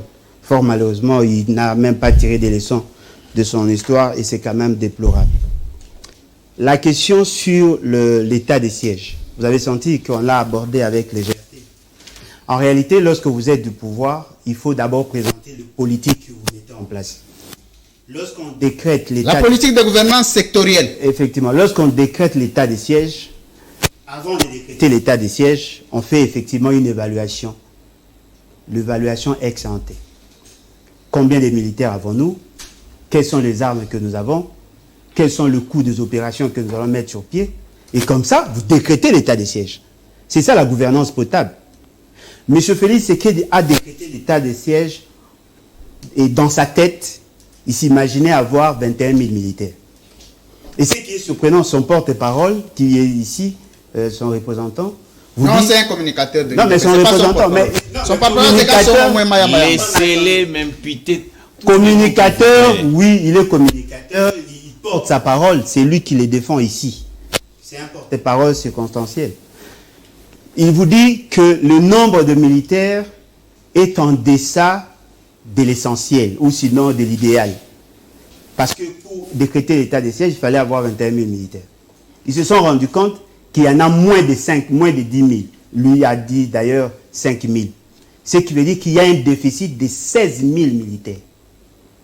Mais posez la question aux transporteurs, au niveau de ports, au niveau des aéroports, depuis qu'ils se sont rendus compte qu'il n'y a que 5000 militaires, combien de militaires se sont-ils déplacés de centre-ville vers la partie est? Parce que pour que vous soyez effectif, pour que vous arriviez effectivement à militariser la zone, il faut que le militaire soit là. En suivant le commentaire de chaînes étrangères, on nous dit c'est justement parce qu'il y a un déficit en personnel et déficit en équipement, c'est ce qui justifie la présence de Rwandais. Et lorsqu'on est en état de siège, en réalité, que ce soit les voleurs qui ont quitté le Congo pour aller vers le Rwanda, Une minute. que ce soit les Rwandais qui sont au Rwanda pour traquer le voleur, en principe, au niveau des frontières, on devait trouver au moins un dispositif sécuritaire. Ce qui veut dire qu'il y a défaillance. Je vous informe, pas plus tard qu'hier, on a tué 10 personnes dans la partie Est. La semaine 10 passée. personnes pendant l'état de siège. Non, mais effectivement, on en a tué 10. La semaine passée, au total, ça fait 36 personnes tuées. Mais combien vous donnez à l'état de siège? Quels sont les problèmes résolus par l'état Non, de mais siège? l'état de siège n'est pas une solution. L'état de siège, madame l'a dit, est une option. Mais quelles sont les opérations menées pendant l'état Au de sein siège de qui l'état de garantissent la sécurité? Parce que l'objectif n'est pas l'état de siège, l'objectif c'est restaurer la paix. Mais dès lors que les opérations menées se font avec maladresse, avec insuffisance, on ne peut pas atteindre l'objectif. Savez-vous que, déjà je l'ai dit, il y a un déficit de personnel, mais il y a aussi un déficit de moyens. Il y a des militaires qui n'ont pas des rations jusqu'aujourd'hui. Merci beaucoup. Les députés vous ont parlé de 78, Vous avez atteint vos 2 minutes. et fort malheureusement ça continue. Et ce qui est aberrant, même le gouverneur militaire n'ont pas le moyen de leur politique.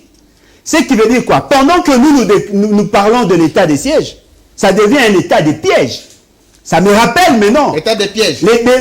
la stratégie. La stratégie était justement d'isoler cette zone et de continuer avec l'exploitation illicite.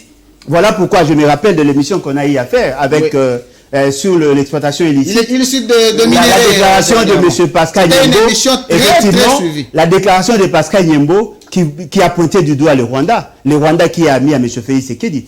Qu'est-ce qui nous dit que l'état de siège n'était pas une opportunité pour M. Félix Tshisekedi à laisser son frère piller? En silence. Merci beaucoup. Ça, c'est très grave. Et je tiens à rappeler ici, M. Félix Tshisekedi sera un jour devant son juge naturel. Parce que tout ce qu'il fait aujourd'hui, ça va les rattraper. Merci. Vous serez épargné justement parce que vous n'avez pas de responsabilité. Merci mais beaucoup. tout ce gouvernement sera poursuivi. Merci, Ce que vous Alain faites, c'est un crime Bolodjoa. contre la République et vous avez tué la nation. Jean-Serge. Aujourd'hui, les Congolais n'ont pas de dignité Merci. justement parce qu'il y a un monsieur qui ne fait pas preuve de compétence. C'est quand même décevant. Un monsieur qui ne fait pas preuve de compétence. C'était les mots de la fin, la conclusion Déjà. non, pour le sujet, parce qu'il nous reste un seul sujet pour clôturer l'édition spéciale d'aujourd'hui. Jean-Serge Tiben, je crois qu'il n'y a pas cette question à te poser, mais la question qui me revenait de temps en temps dans la tête avant que tu ne prennes la parole, c'était que vous étiez des gens au PPRD à observer, à regarder avec humilité la manière dont Tshisekedi gère le pays, parce que vous aviez fait preuve d'une incompétence de 18 ans caractérisée qui a amené le peuple jusque-là. Et Tshisekedi n'est qu'un héritier. Ça, c'est la mère Mende qui le dit. Très cher Louis-France,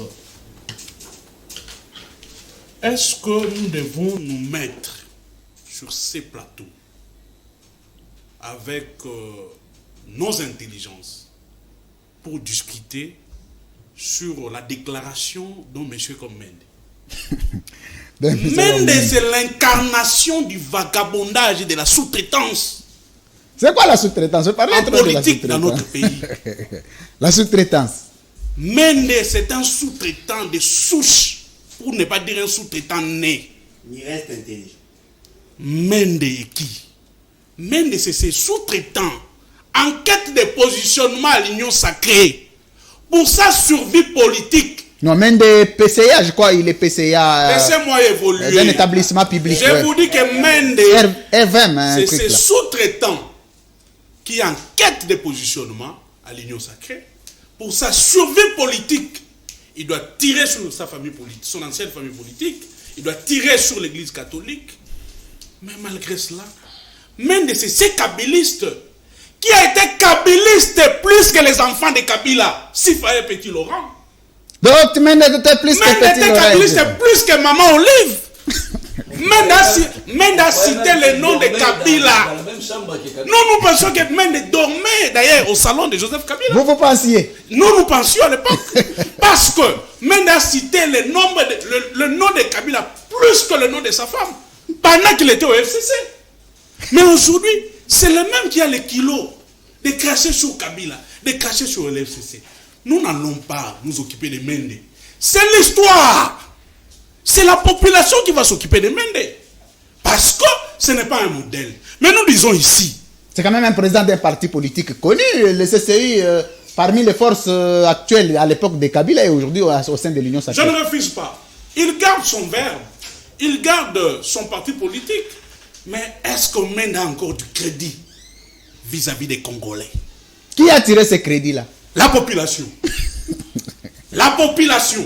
Parce qu'ils ont compris que c'est un monsieur qui est versatile sur le plan de son cheminement politique.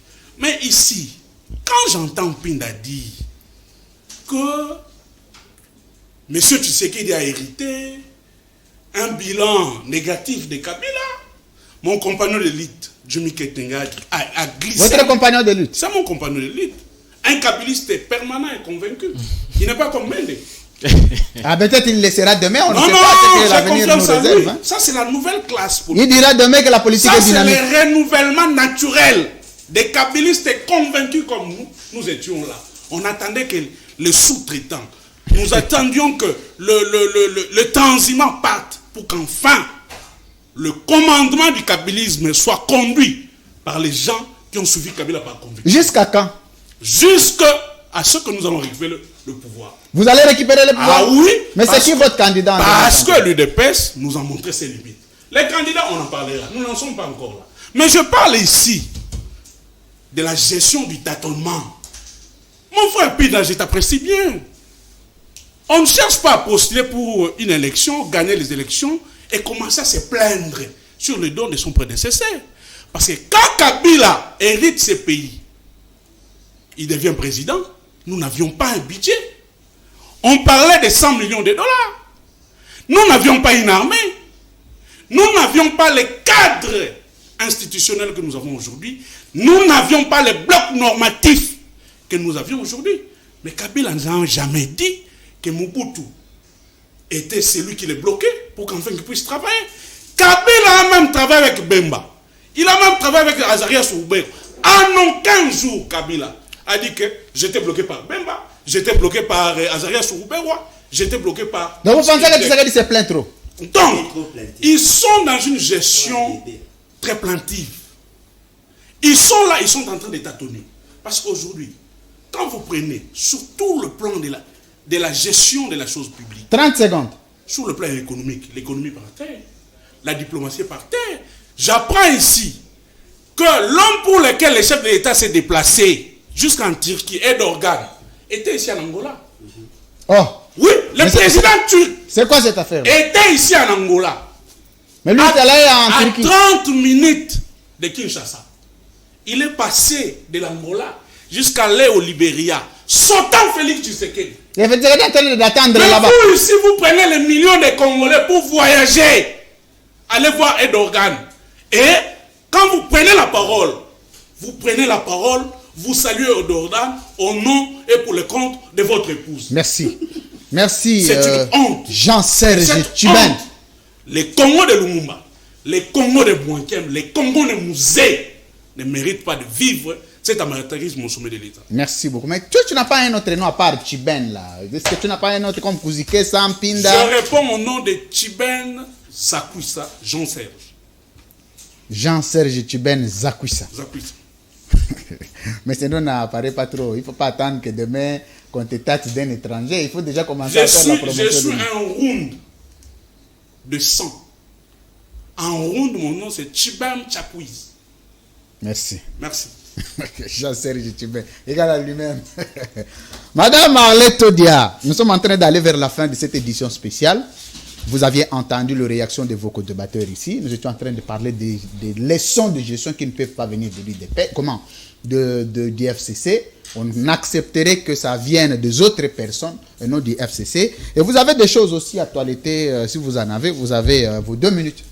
J'ai entendu plusieurs fois mon frère Richard Pinda dire que c'était pratiquement la même tendance, que l'on disait la même chose, ainsi de suite.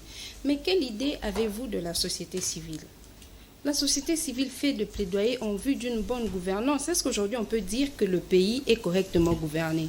Souvenez-vous de votre cheminement avec la société civile de l'époque, même si aujourd'hui elle est... Des Magui Kiala, de ces groupes-là qu'on a sous-traités aujourd'hui ils sont quand même nombreux. Les Georges Kapiamba, oui, ils ont cheminé avec l'UDPS.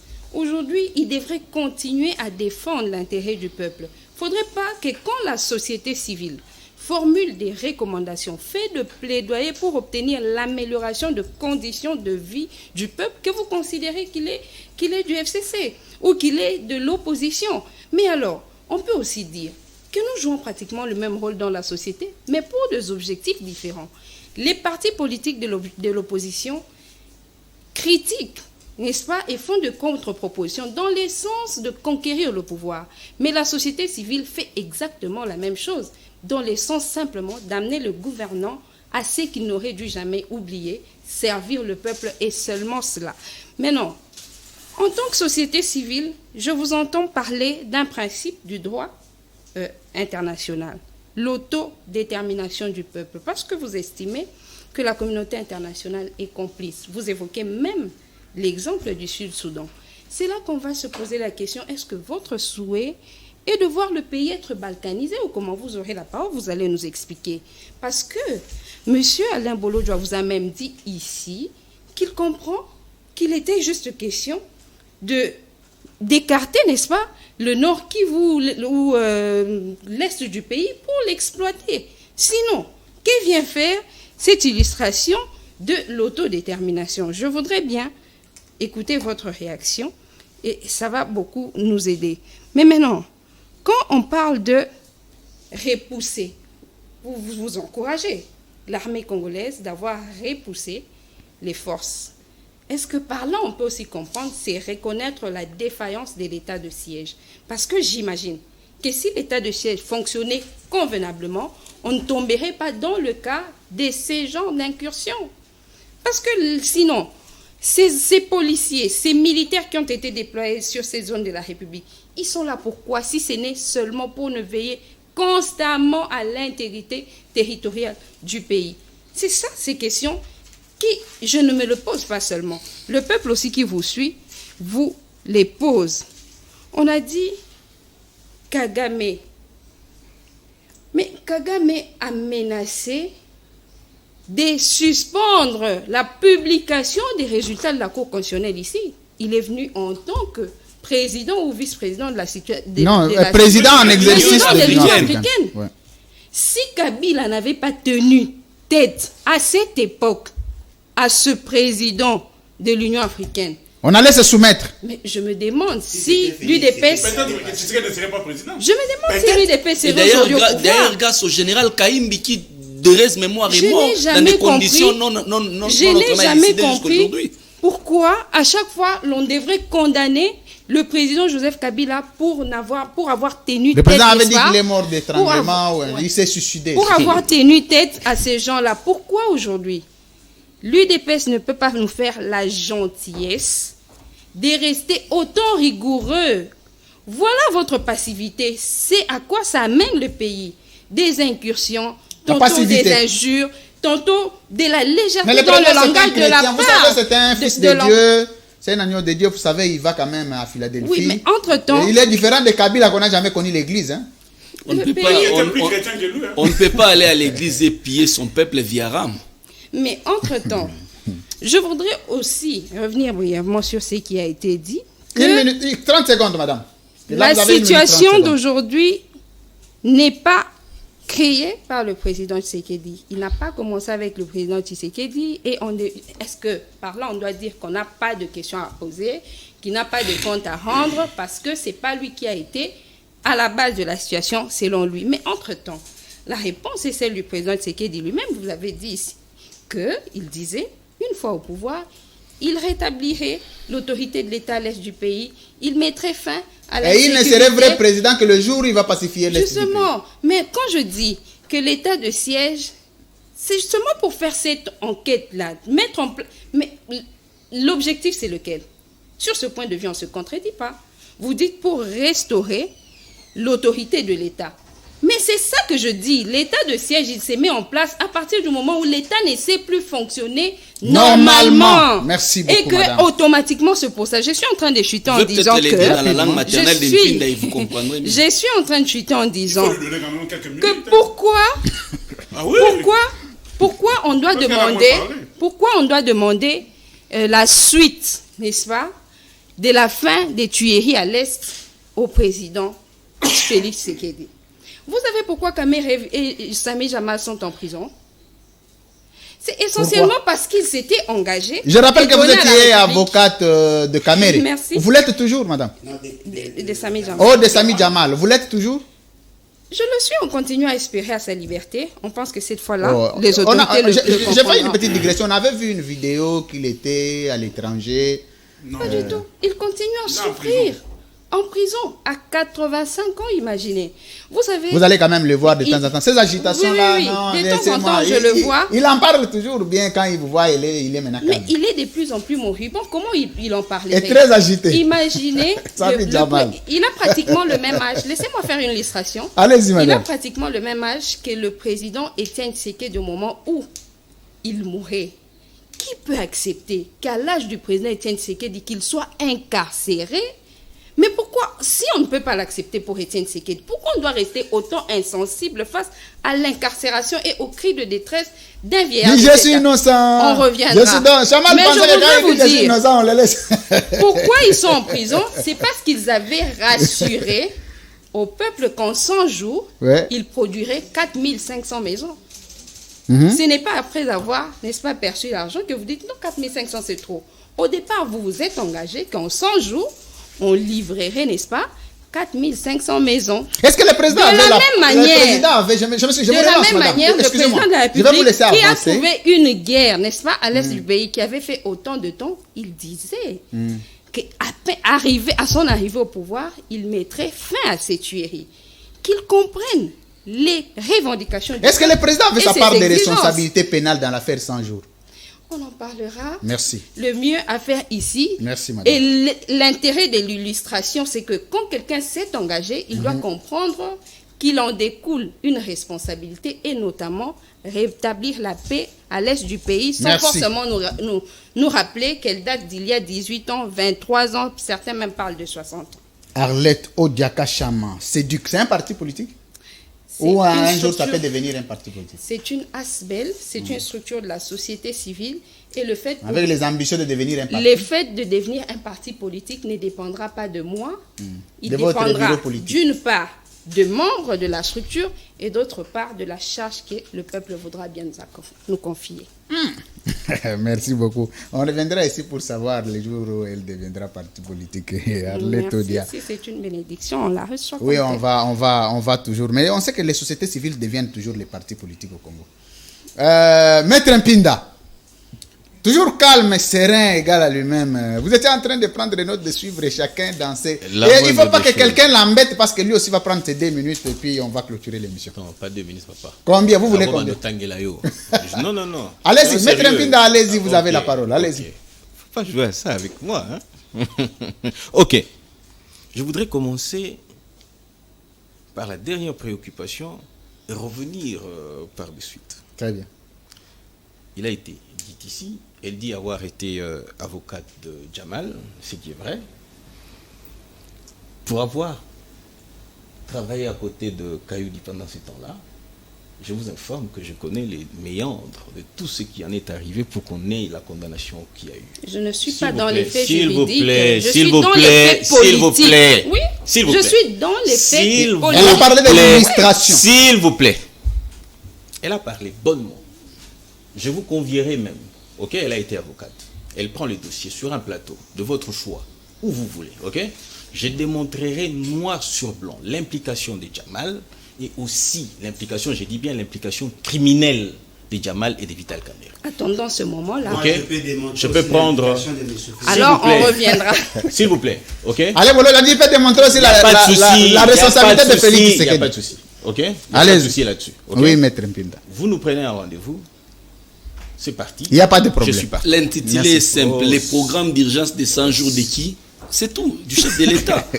Seul le responsable qui est comptable devant la nation. C'est Maître Mpinda qui a la Encore que parole. celui qui a présenté le Jimmy programme. Kitenge, c'est Maître Mpinda. Et au niveau du Parlement debout. Maître Mpinda, vous avez la parole, je vous sécurise. Merci. On a prétendu que c'était les maisons à livrer. C'était ça les débats. Nous ne sommes Non, pas dans Nous allons nous préparer S'il vous plaît. à un autre débat parce que nous avons des éléments. Il est pourquoi tu évites la question de l'état des sièges. Tous ces procès sont dehors. Tous ces Tu évites la question de l'état des sièges, pourquoi? Parlons l'Est, parlons l'état des sièges, mon cher. Il ne faut pas révéler le S'il vous monstre qui plaît, dort. Jean Serechibin, s'il vous plaît, Jimmy Kitenge, c'est Maître Mpinda qui a la parole. Dans son temps, il peut profiter de quelques secondes pour glisser une chose, faire une digression. Ah oui. Mais il va revenir sur les sujets C'est essentiels. mon temps, j'en jouis comme bon me semble. Et c'est moi qui réponds, ce sont mes réponses. Et je réponds dans le cadre de tout ce qui a été soulevé ici. Et je pense qu'on peut me le reconnaître et me le respecter. J'en viens pour dire ceci. Il n'y a pas un contrat qui dit que dans 100 jours, on vient mettre à la disposition de la population les maisons.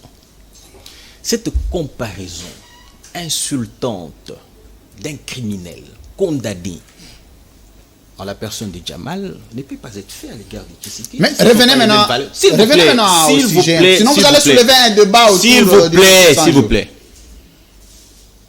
C'est insultant.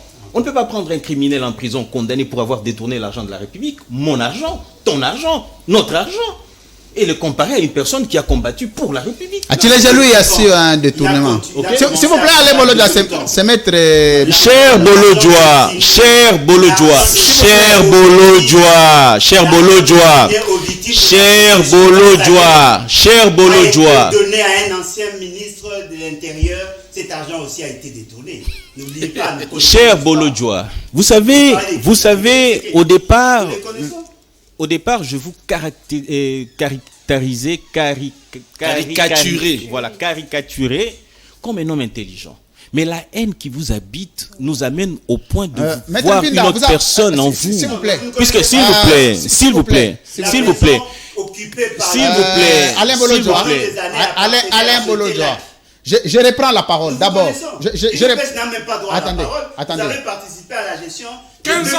de 1960. En 1981. Nous allons clôturer Vous avez un l'émission. bilan à C'est Maître présenter. Mpinda, c'est Maître Mpinda qui a la parole. Oh là Maître là. Mpinda, je vais relancer. Non, mais il doit éviter de présenter Etienne Tshisekedi comme un saint. Merci. Il y a des gens qui ont été tués. S'il vous Et plaît. il avait appelé le Moumba Jean-Serge Tubin, j'ai repris la parole. J'ai parlé ici du FCC qui n'a pas de leçon à donner à Félix Tshisekedi après un échec criant de 18 ans. C'était la question que je vous lançais. Est-ce que l'UDPS peut accepter des leçons de gestion venant du FCC alors que Mende les refuse? Je vous posais la question pour revenir sur ce qui a été dit par rapport à l'état des sièges parce que nous devons clôturer l'émission. J'étais dans mon temps de parole, j'insiste pour dire, nous devons clôturer l'émission. J'attends à 2 ou si vous voulez à 4, 5 sur ces sujets-là, nous allons... Il n'y a pas de problème, on va convoquer, Ok. on va inviter un débat sur ça. Voilà l'héritage de Mobutu. Une armée aguerrie. Ok? En 97, il y avait une S'il vous armée plaît, Jimmy aguerrie. Kitenge, laissez-les quand même parler. S'il vous plaît. Laissez-les parler, qu'ils ne soient pas embêtés. Une armée aguerrie. C'est-à-dire nous avions des hommes et des femmes, des héros de guerre. C'est-à-dire que vous avez les Maïlés qui pouvaient faire des exploits en Tchad, en Libye et revenir ici. Des braves. Ok? Et si l'AFDEL est entré, c'est tout simplement parce qu'il y a eu une complicité. C'est-à-dire que les militaires pouvaient se retrouver tenant des armes inappropriées qui ne correspondaient pas aux munitions. C'est entre autres parce que Maïlé s'est dit non, la cause qui vient de là est juste, laissons-les entrer. Ok? Il y avait 220 mois d'impayement dans l'armée. 220 mois d'impayement dans cette armée aguerrie. Et le peuple peuple qui avait vomi le régime dictatorial. Mais quelqu'un parlerait de Tshisekedi qui s'en prenait à Mobutu. Mais si Mobutu avait cette armée aguerrie, pourquoi est-ce que Tshisekedi s'en est pris à Mobutu? Laissez-les terminer. 260 et quelques mois d'un paiement, tu parles d'une armée aguerrie. Finalement, on dit quoi sur ce plateau? Laissez-les conclure. Il a quand même le droit de conclure parce qu'on doit clôturer l'émission. À l'arrivée, tous ces militaires aguerris, des héros, Mouzé et le Rwandais, Kabila, chef d'état-major de forces terrestres, ils vont mettre tout le monde ensemble, les amener à Kitona. Et à Kitona, ils ont été abandonnés à leur triste sort. Pourquoi? Parce que les chefs d'état-major à la solde du Rwanda, Kagame, le chef d'état-major général ici, James Kabarebe, pourquoi? Parce que Mouzé ont voulu défenestrer tout ça. C'est la justification de l'échec de l'état de siège. Explique-nous l'échec de l'état de siège. Pourquoi ça ne marche pas? Tu parles de 97 et 94. Explique-nous l'état de siège. On te dit ici que cet village du Nord Kivu ont été occupés par l'armée rwandaise. Tout ça, ça vient d'où? Jimmy Kitenge, laissez-les clôturer l'émission. Ok.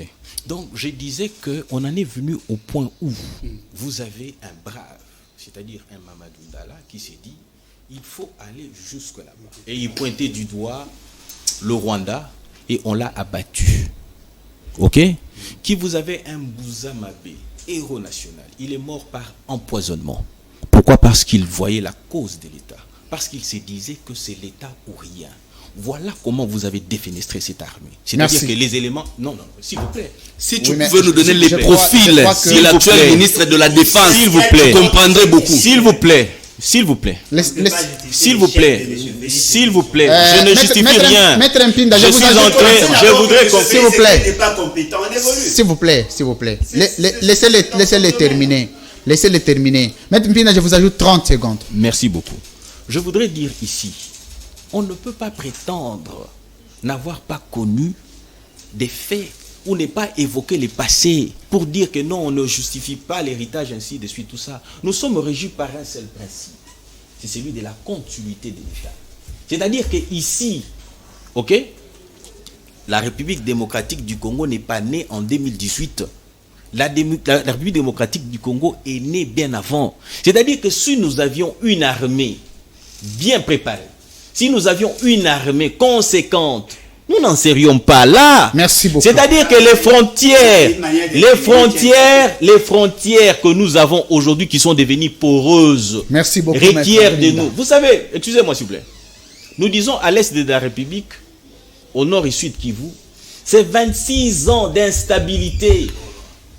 26 ans d'instabilité. Merci beaucoup. Nous, en même temps, vous avez eu parce que la responsabilité incombe à Kabila. Kabila n'a fait que 18 ans. Mais quand il parle de 26 ans d'instabilité, il a laissé contredit sur le même plateau. Merci beaucoup. Kabila n'a fait que 18 ans. Le pouvoir n'a pas commencé avec ça. On va réinviter un... Pour des raisons pédagogiques, juste un rappel historique. Si on a été frappé de l'embargo, c'est justement parce que l'UDPS a mis en évidence une fausse affaire, Liti Mboka. C'est à cause de l'UDPS.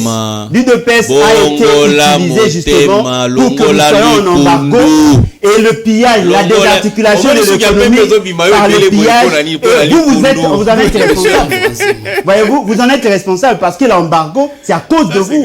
Vous avez dit que lui, Alphonse Okiagialo, aurait commandité l'assassinat de Kassayan. C'est comme ça que l'État a été... Ce n'est plus les étudiants, c'est devenu les Kassaïens. Merci beaucoup, mesdames, vous êtes encore un tribaliste, vraiment. Vous êtes distrait ou quoi? Non, mais on a tué on aurait tué quels étudiants? On aura toute une édition spéciale sur l'histoire. Réalisez l'histoire. Vous êtes co-responsable de ce qui vous arrive.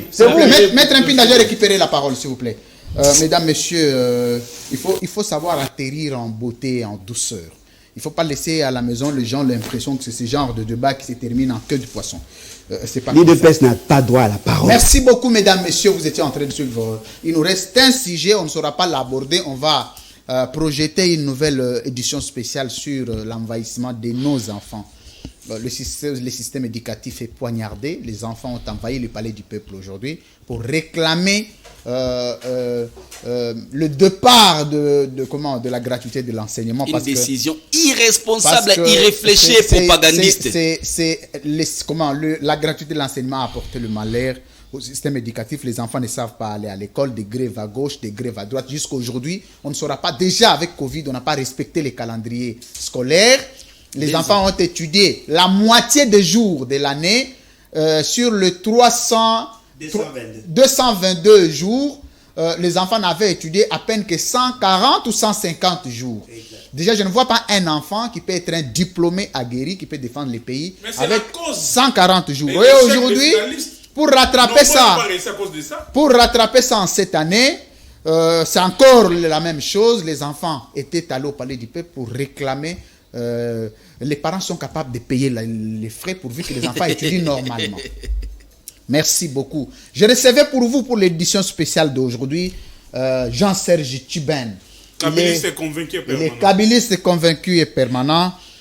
Famille politique de Joseph Kabila Kabange. Merci d'avoir répondu à cette invitation. Très bien habillé. Très ravi et je vous souhaite bon vent à CML 13.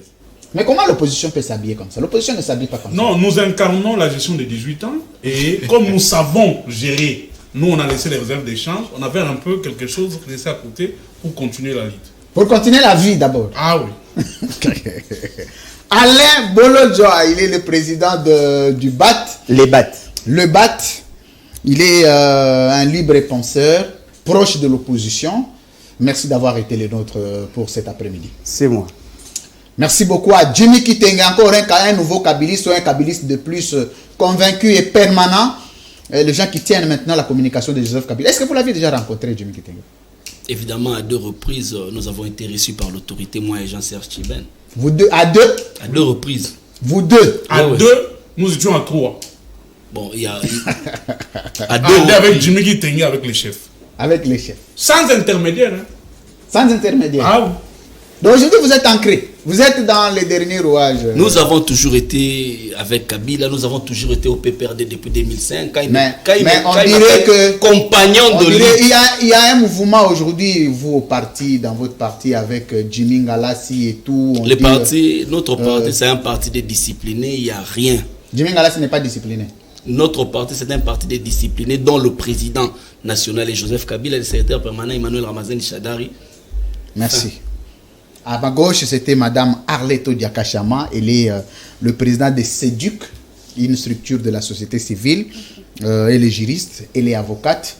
Merci d'avoir été le nôtre, Madame. Merci beaucoup, le plaisir est tout à fait. J'ai aimé ce débat républicain. Moi-même, toujours aux côtés des hommes, vous devez devenir un homme. Hein? Moi, je l'ai aussi aimé et mon souci est vraiment que l'UDPS, s'il peut bien oublier l'histoire lointaine du pays, parce que c'est ce qu'on constate, il doit ne pas oublier l'histoire la plus récente, respecter les leaders politiques de ce pays ainsi que leurs revendications.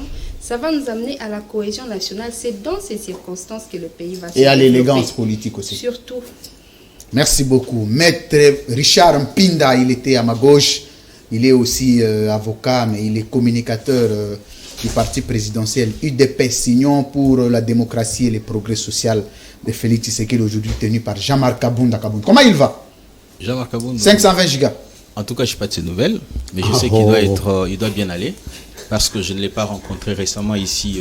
Je crois qu'il doit le savoir parce que j'étais en déplacement. Je suis revenu, donc je n'ai pas encore été en contact avec tout le monde, mais j'ose croire qu'il va bien.